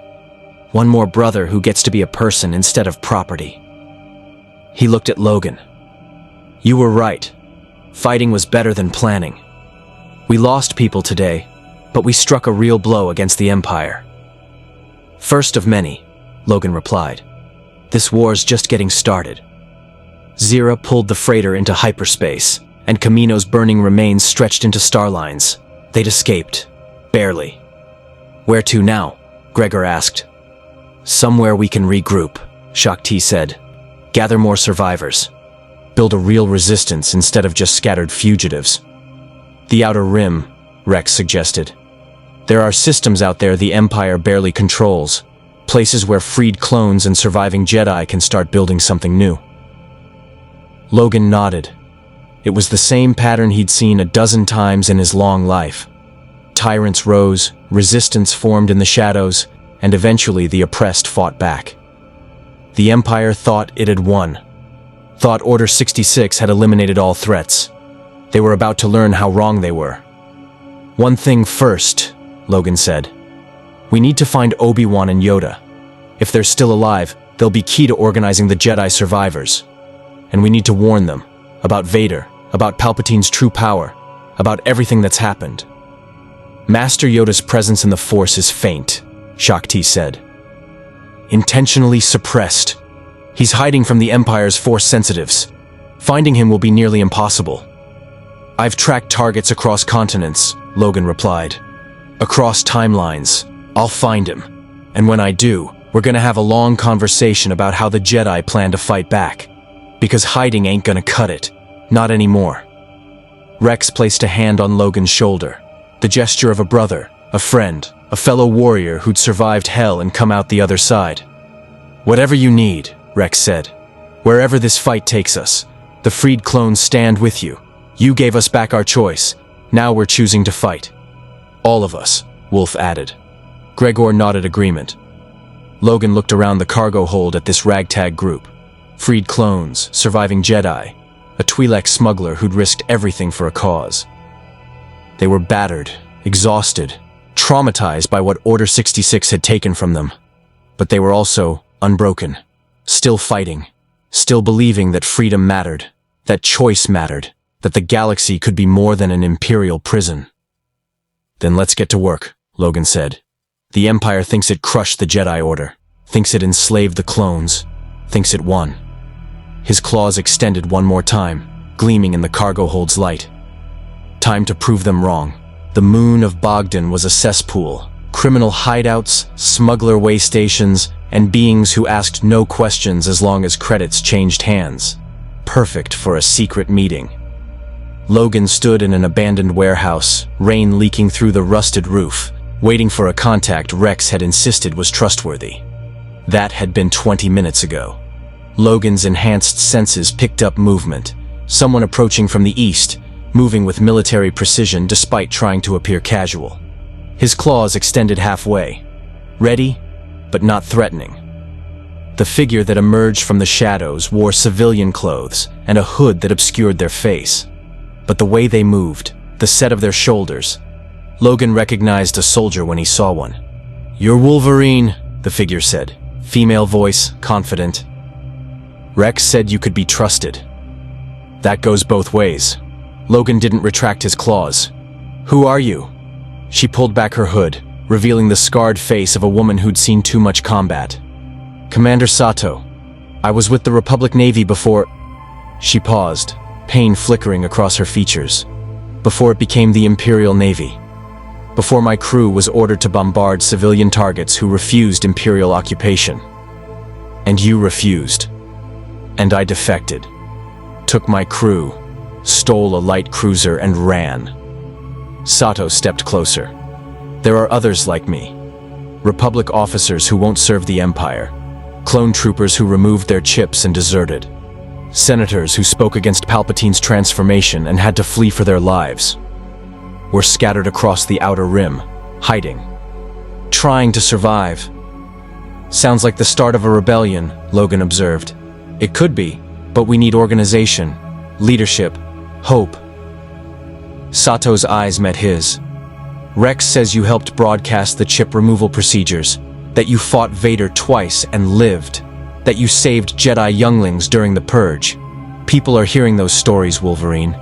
They're starting to believe resistance is possible." Logan retracted his claws. "I'm not a leader. I'm a soldier, a fighter. I don't give speeches or organize movements." "We don't need speeches. We need someone who will stand when everyone else runs. Someone the Empire can't kill." Sato pulled out a datapad, showing him intelligence reports. "Since Kamino, we've been tracking chip removal operations across the galaxy. Hundreds of clones have been freed, maybe thousands. But the Empire's hunting them. Inquisitors, Vader personally, entire Star Destroyer groups. They're systematically destroying every facility that removes chips." Logan studied the reports. Surgical stations burned, doctors executed, freed clones captured and reconditioned, a term that made his blood boil. "They're terrified," Sato continued. "The Empire spent years building an army of perfect soldiers. Now those soldiers are waking up, realizing they were slaves, and choosing to fight back. Palpatine can't allow that. So he's trying to crush the resistance before it can truly form. What do you need from me? Help protect the chip removal facilities. We've established 3 secure locations: Onderon, Ryloth, and a hidden station in the Kessel sector. Each one can process dozens of clones per day, but they're vulnerable. 1 Star Destroyer could wipe them out. Sato's expression was grim. We need someone who can hold off Imperial forces long enough for the operations to complete. Someone who can fight Vader if he comes personally. I can't be in 3 places at once. No, but you can train others to fight like you do. Teach them your tactics. Show them how to survive against overwhelming odds. Sato pulled up another hologram. A young clone trooper, his armor half-painted with resistance symbols. This is Hauser. He removed his chip and led a clone mutiny on Ryloth. Failed, barely escaped with his life. But he's alive, and he's gathering other freed clones, building an army to fight back. Logan studied Hauser's face. Another soldier forced to choose between orders and conscience. Another brother trapped by the Empire's control. Introduce me, Logan said. To Hauser, to your defected officers, to anyone willing to fight. We're gonna need an army if we're taking on the Empire. One more thing. Sato hesitated. There are rumors about Jedi survivors organizing their own resistance. Master Yoda specifically. My sources say he's on Dagobah, a swamp planet in the Outer Rim. If you could make contact. Already planning to. Logan had been tracking Yoda's presence in the Force for weeks, feeling that ancient power hiding beneath layers of deliberate suppression. Jedi and freed clones together. That's how we win this. Not separately. Sato smiled for the first time. Rex said you'd understand. Come on, I'll take you to our base. It's not much, but it's defendable and off Imperial charts. The base turned out to be an asteroid field in the Kessel sector. Hollowed-out rocks, serving as living quarters, medical facilities, and training grounds. Logan counted maybe 200 beings.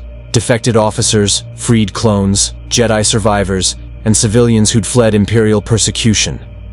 It was pathetic compared to the Empire's millions. It was also the most hope Logan had seen since Order 66.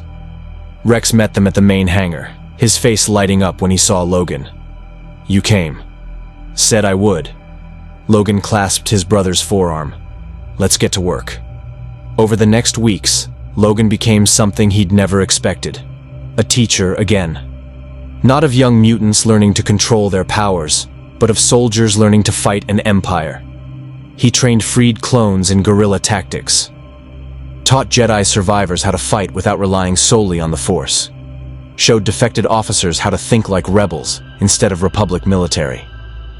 The Empire fights like we used to, Logan explained to a group of 50 trainees, mixed clones and civilians. Big formations, overwhelming firepower, assumption of superiority. We can't match that, so we don't try. We hit fast, hit hard, and disappear before they can respond. We make them afraid of every shadow, every asteroid field, every backwater planet they think they control. That's guerrilla warfare, Hauser said. The clone captain had become one of Logan's most dedicated students. Jedi didn't teach us that. Jedi taught you to be peacekeepers. I'm teaching you to be survivors. Logan's claws extended. The Empire wants to break you, make you think resistance is hopeless. Our job is to prove them wrong. Every facility we protect, every clone we free, every victory, no matter how small, shows the galaxy that the Empire can be fought. Word spread. More defectors arrived. Clone commandos who'd resisted their chips through sheer willpower. Former Jedi who'd survived the Purge. Even a few Mandalorians who saw the Empire as dishonorable. The asteroid base grew from 200 to 500. Not an army yet, but a start. Logan established a rotation, spending weeks at the base training recruits, then deploying to protect chip removal facilities when Imperial forces threatened. He fought in a dozen skirmishes across the Outer Rim, his healing factor and adamantium claws making him a legend among both allies and enemies. The bounty on his head climbed to 100 million credits. Vader came for him 3 more times. Each confrontation ended the same. Brutal combat, massive destruction, neither warrior able to decisively defeat the other. Logan couldn't kill Vader through his armor and dark side power. Vader couldn't kill Logan through his healing factor and berserker fury. They were locked in an eternal stalemate.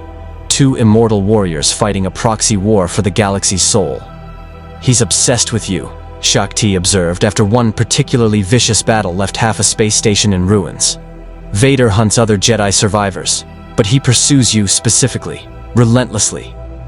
"I remind him of something he lost," Logan said, his healing factor slowly regenerating the damage from Vader's Force lightning. "Some part of him, the Anakin part, recognizes that I made a choice he couldn't. I was turned into a weapon and broke free. He was turned into a weapon and accepted it. That eats at him." "Can he be saved?" Shakti asked. "The Anakin we knew. Is he still in there?" Logan thought about those moments of hesitation. The flickers of conflict he sensed through the Force during their battles. "Maybe," Logan admitted, "but saving him ain't my job. My job is protecting the people he's hunting. If Anakin wants redemption, he's gonna have to find it himself." 3 months after Kamino, Logan finally tracked down Yoda. The ancient Jedi Master lived in a hut on Dagobah, surrounded by swamps and creatures that made Logan's enhanced senses scream danger. Yoda sat outside his dwelling, stirring a pot of something that smelled vaguely edible, not even looking up as Logan approached. "Wondered when arrive. You would," Yoda said calmly. "Strong in the Force, you have become. Different from any Jedi, but powerful nonetheless." "I need your help," Logan said bluntly. "There are hundreds of Jedi survivors scattered across the galaxy. Freed clones building a resistance, defected officers with ships and resources. But we're disorganized, scattered. We need leadership. We need a rebellion," Yoda finished. His ears drooped. "Fight the Empire, you wish. Make war against Sidious and his dark servant. Unless you've got a better idea." Yoda was silent for a long moment, stirring his pot. When he spoke, his voice carried centuries of wisdom and recent grief. "Failed. The Jedi did. Too confident in our power. Too blind to Sidious's manipulations. Destroyed we were, by our own hubris." He finally looked at Logan. "But right, you are. Hide forever. We cannot. Fight back, we must, but differently. Learn from our failures, we must. So you'll help? Help train those who wish to resist, I will. But lead your rebellion, I will not. That honor to others, it belongs."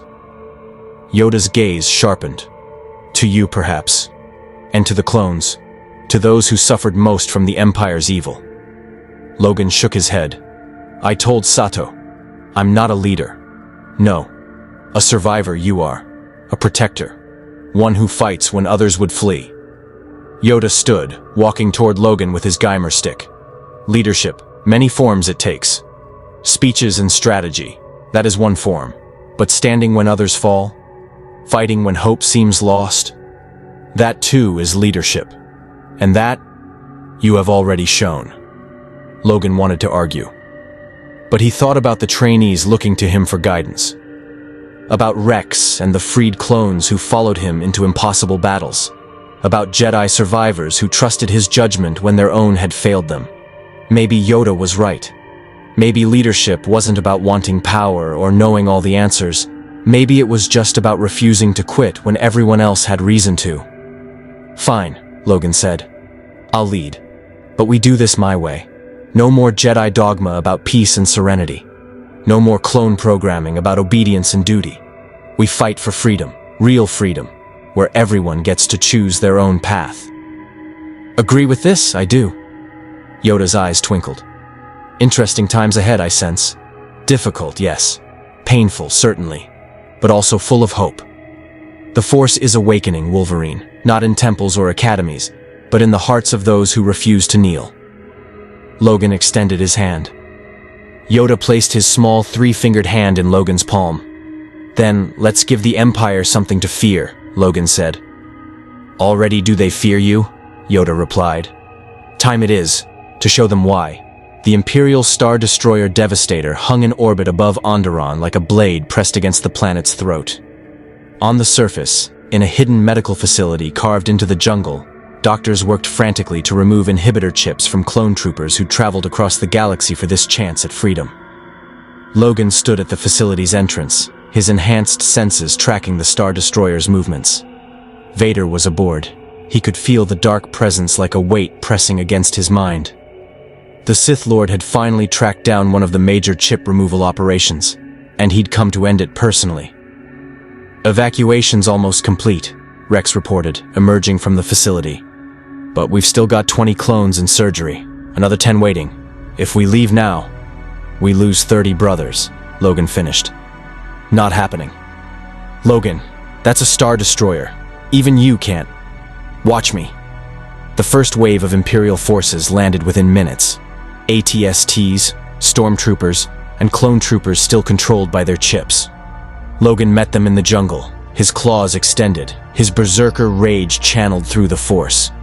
He'd spent months perfecting this, using his fury not as a weapon of destruction, but as a tool of protection. Every strike disabled rather than killed when possible. Every tactic bought precious seconds for the surgeries to complete. But the Empire kept coming. For every squad Logan destroyed, 2 more landed. They were willing to throw unlimited resources at this problem, to sacrifice thousands of troops to eliminate one facility. Then, Vader's shuttle descended through the canopy. The Sith Lord emerged with his crimson lightsaber already ignited, his mechanical breathing cutting through the jungle sounds. Behind him, a full battalion of troops fanned out in perfect formation. "Wolverine," Vader said, "your resistance ends today. Surrender, and I will make your death quick." Logan's claws gleamed with blood and oil. His body was a patchwork of healing wounds. He was exhausted, pushed beyond even his considerable limits. But he stood firm, blocking the path to the medical facility. "You want them?" Logan growled. "You're gonna have to go through me." Again. With pleasure. They clashed with the fury of old enemies, their battle tearing through the jungle. Trees fell, the ground cratered beneath their feet, and the Force itself seemed to scream from the violence. Logan fought with everything he had. 2 centuries of combat experience, mutant abilities pushed to their absolute limit, and a desperate need to protect the brothers being freed mere meters away. But Vader was stronger, more skilled, more powerful in ways Logan couldn't match. A force push sent Logan crashing through the facility's outer wall. He landed in the surgical bay, his healing factor working overtime to repair shattered ribs and internal bleeding. Around him, doctors froze in terror, their patients still sedated on operating tables. Vader stepped through the hole Logan had made, his lightsaber casting crimson light across the sterile white walls. "These clones belong to the Empire," Vader stated. "They will serve, or they will die." "They're people," Logan gasped, forcing himself to stand. "Not property. They deserve the same choice you had, to be more than what they were made to be." For a moment, Vader hesitated. Logan felt it through the Force, a flicker of Anakin Skywalker, remembering a slave child on Tatooine who'd dreamed of freedom, who'd sworn to free all slaves. "I chose power," Vader said finally. "These clones will choose obedience, or death." His lightsaber swept toward the nearest operating table. Logan intercepted it with his claws, the impact sending sparks cascading across the room. Not today, Skywalker. Not ever. What happened next, Logan would never fully remember. His berserker rage took complete control, amplified by the Force to levels he'd never reached before. He became pure violence, fighting not just for survival but for every clone on those tables, every brother waiting for freedom, every being the Empire had enslaved. His claws found gaps in Vader's armor. His healing factor absorbed Force lightning that should have killed him. His fury matched Vader's dark side power and exceeded it, because Logan's rage came from love and protection, not hatred and fear. For the first time in their 4 confrontations, Vader fell back, actually retreated. "Impossible," the Sith Lord gasped.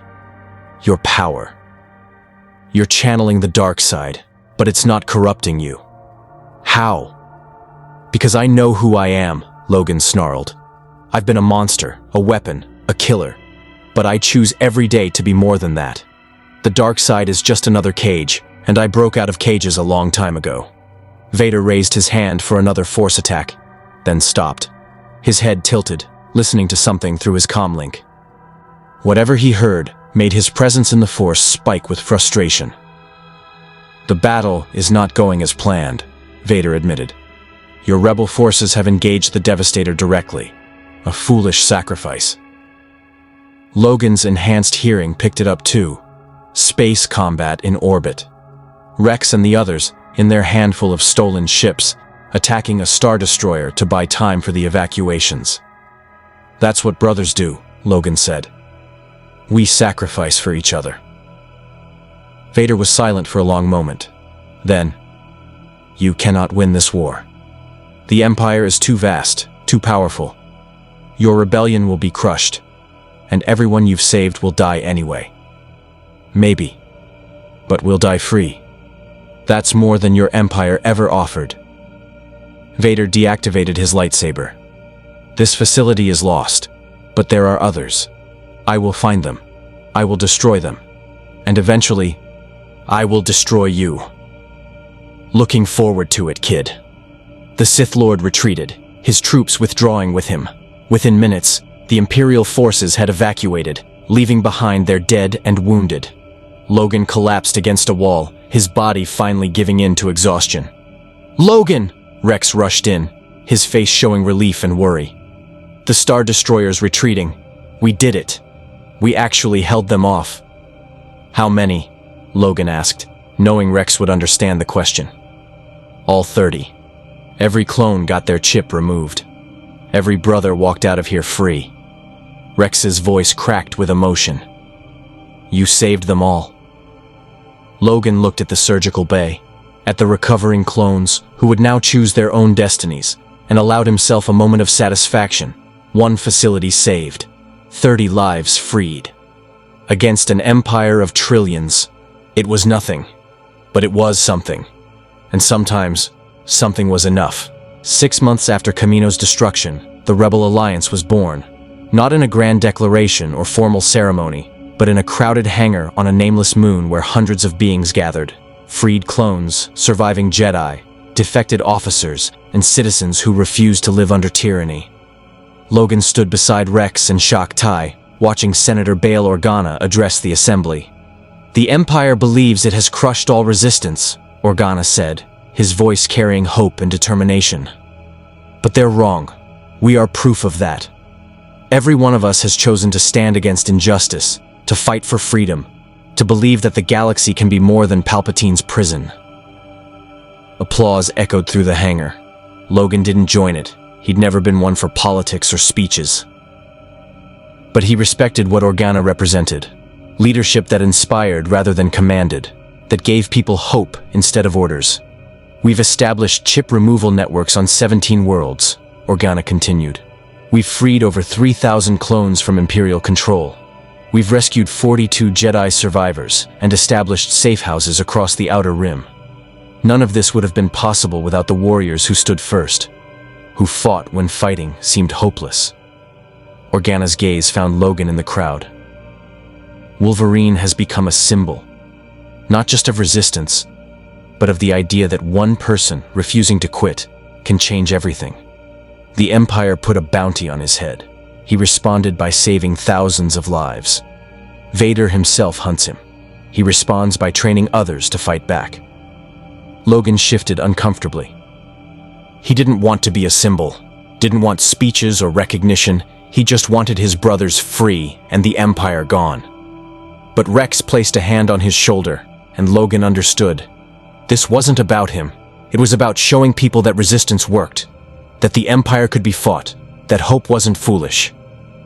After the speech, Logan found himself surrounded by freed clones, men whose chips he'd helped remove, whose lives he'd protected, whose freedom he'd fought for. They saluted him, thanked him, called him brother. We're building squads, Hauser said, his armor now decorated with rebel symbols. Freed clones forming special forces units. Hit-and-run attacks against Imperial installations. We want you to lead us. I'm not a commander, Logan replied. That's Rex's job. Or yours. We don't need a commander, another clone, Gregor said. We need someone who will be in the front of every battle. Someone who proves the Empire can bleed. That's you, Wolverine. Logan looked at the assembled clones. Dozens of them, all volunteers, all ready to fight an empire that had enslaved them. They didn't want speeches or strategy. They wanted what Logan had always wanted. Someone to stand with them when the odds were impossible. All right, Logan said finally. But we do this smart. No suicide missions, no pointless sacrifices. We hit targets that matter. Chip removal facilities to protect, Imperial detention centers to liberate, supply convoys carrying inhibitor chips to destroy. Every mission saves lives or denies the Empire resources. Agreed? Agreed, the clones said in unison.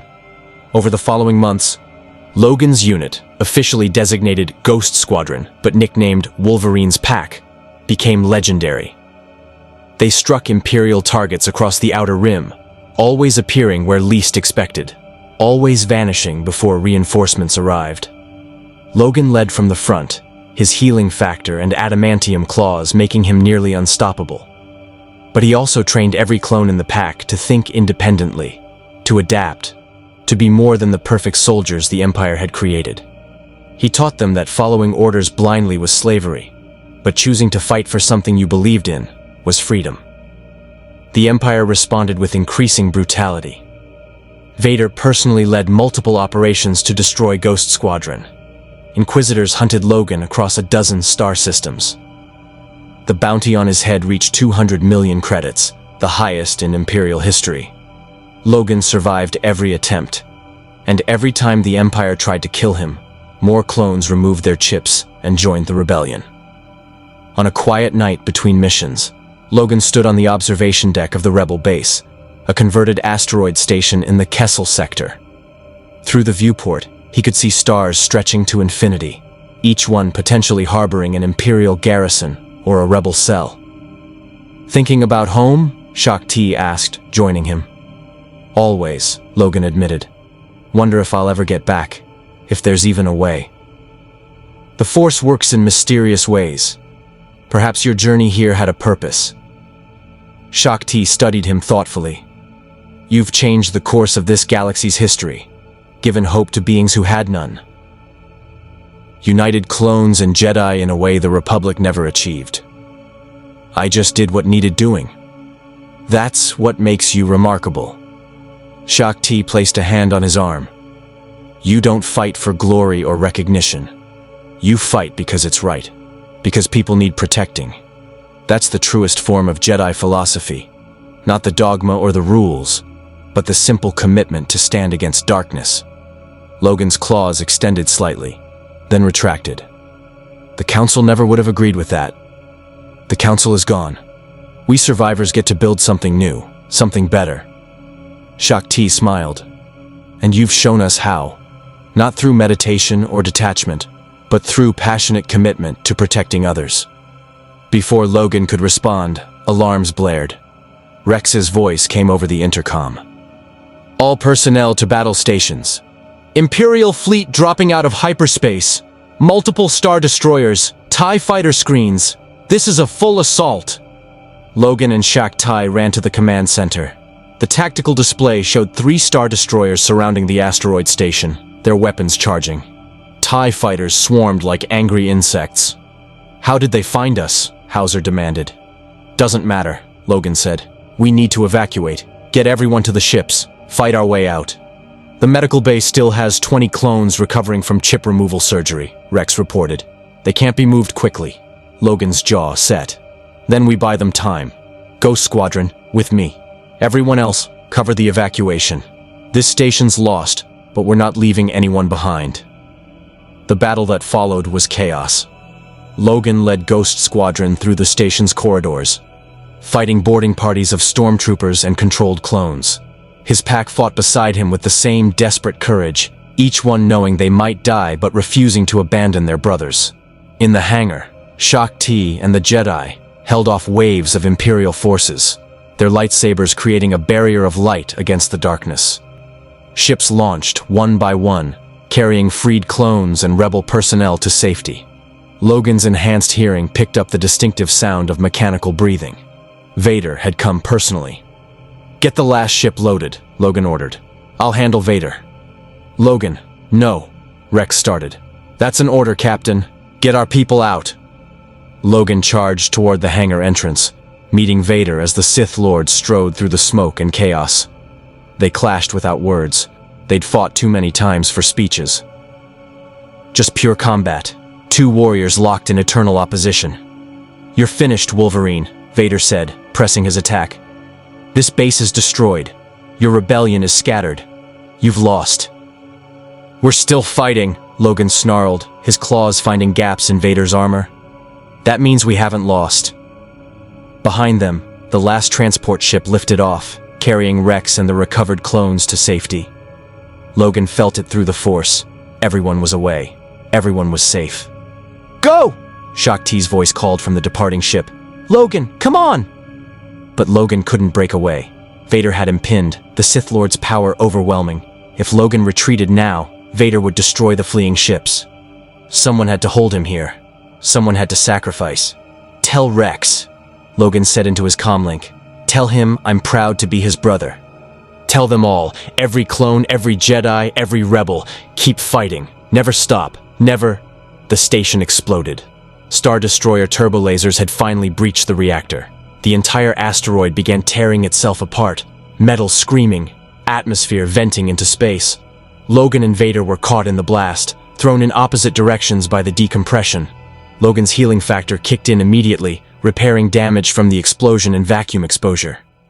But he was tumbling through space, no ship, no way to control his trajectory. Through the Force, he felt Vader being pulled back to his shuttle by some invisible tether, probably a Force-assisted retrieval by his pilots. Logan had no such rescue coming. He drifted in the void, his body healing but his situation hopeless. Around him, debris from the destroyed base floated like a graveyard. The rebel ships were long gone, having jumped to hyperspace while Logan bought them time. He'd succeeded. Everyone was safe. Now he was going to die alone in space, far from home, in a galaxy that wasn't even his own. His healing factor would keep him alive for hours, maybe days, before the lack of oxygen finally overwhelmed it. Not the death he'd have chosen, but he'd had worse. As consciousness began to fade, Logan's enhanced senses picked up something. A ship, approaching through the debris field. Not Imperial design, something smaller. A freighter. The Millennium Falcon pulled alongside his drifting body. A boarding ramp extended, and artificial gravity pulled Logan inside. He crashed onto the deck, gasping. His healing factor finally able to work without fighting vacuum exposure. A Wookiee roared something that sounded concerned. A human voice answered, "I know he looks dead, Chewie, but check anyway. Rex said this guy's hard to kill." Logan's eyes focused on the man standing over him, young, cocky-looking, with the confidence of someone who'd never met a situation he couldn't charm or shoot his way out of. "Han Solo," the man introduced himself. "Smuggler, pilot, and apparently now your rescue service. You're welcome, by the way." Logan's claws extended slightly. "Took your time." Han grinned. "Hey, finding a guy floating in an exploded asteroid field ain't easy. You're lucky Chewie's got good eyes." He extended a hand. "Come on, Rex and your pack are waiting. Something about regrouping and planning the next strike." Logan took the offered hand and let Han pull him up. His body was still healing, but he was alive. His brothers were safe. The rebellion survived. The war continued. Logan, Wolverine, the unkillable warrior from another universe, had been in the Star Wars galaxy for over a year now. In that time, he'd gone from confused outsider to legendary rebel, from a man seeking purpose to someone who'd found it in the most unlikely place. The Empire had branded him their greatest enemy. Vader hunted him obsessively. His bounty was the highest in galactic history. And yet, Logan kept fighting, kept surviving, kept inspiring others to resist. Ghost Squadron grew to over 500 freed clones, each one choosing to fight rather than submit. The chip removal network expanded to 40 planets. Jedi survivors emerged from hiding, emboldened by proof that the Empire could be fought. Regular citizens joined the rebellion, inspired by stories of the warrior who couldn't be killed and wouldn't stop protecting the innocent. The Rebel Alliance was real now. No longer scattered fugitives, but an actual military force capable of striking back against imperial tyranny. And at the heart of it all was a berserker with adamantium claws, who'd refused to accept that hope was dead. Logan never found a way home. The dimensional rift that brought him to this galaxy remained a mystery, possibly impossible to recreate. Some nights, he missed his old life, the X-Men, the students, the world he'd known for so long. But most nights, he stood with Rex and the pack, planning their next operation, training the next generation of rebels. And he didn't regret where fate had thrown him. This galaxy needed him. His brothers needed him. And maybe, just maybe, he'd needed them too. Needed a purpose that mattered, needed a family that chose him not despite his violence but because of his commitment to protecting others. The Clone Wars had ended with betrayal and tragedy, but from those ashes, something new was rising. A rebellion that fought not for power or revenge, but for freedom, for choice, for the simple idea that every being deserved to control their own destiny. Logan had become more than a warrior in this galaxy. He'd become a symbol of what resistance meant, standing even when standing seemed impossible, fighting even when victory seemed hopeless, protecting even when protection meant sacrifice. Vader would come for him again. The Empire would never stop hunting him. The war would continue for years, maybe decades. But Logan had fought impossible wars before, had survived when survival seemed impossible, had protected people who needed protecting, no matter the cost. He'd do it again, for his brothers, for the rebellion, for every being suffering under the Empire's boot, because that's what Wolverine did. That's who he was, the best there was at what he did. And what he did wasn't pretty. But it saved lives, freed slaves, and gave hope to a galaxy that desperately needed it. The Force had caught something it was never meant to hold, and in doing so, it had gained its most unlikely champion. May the Force be with you. More stories await.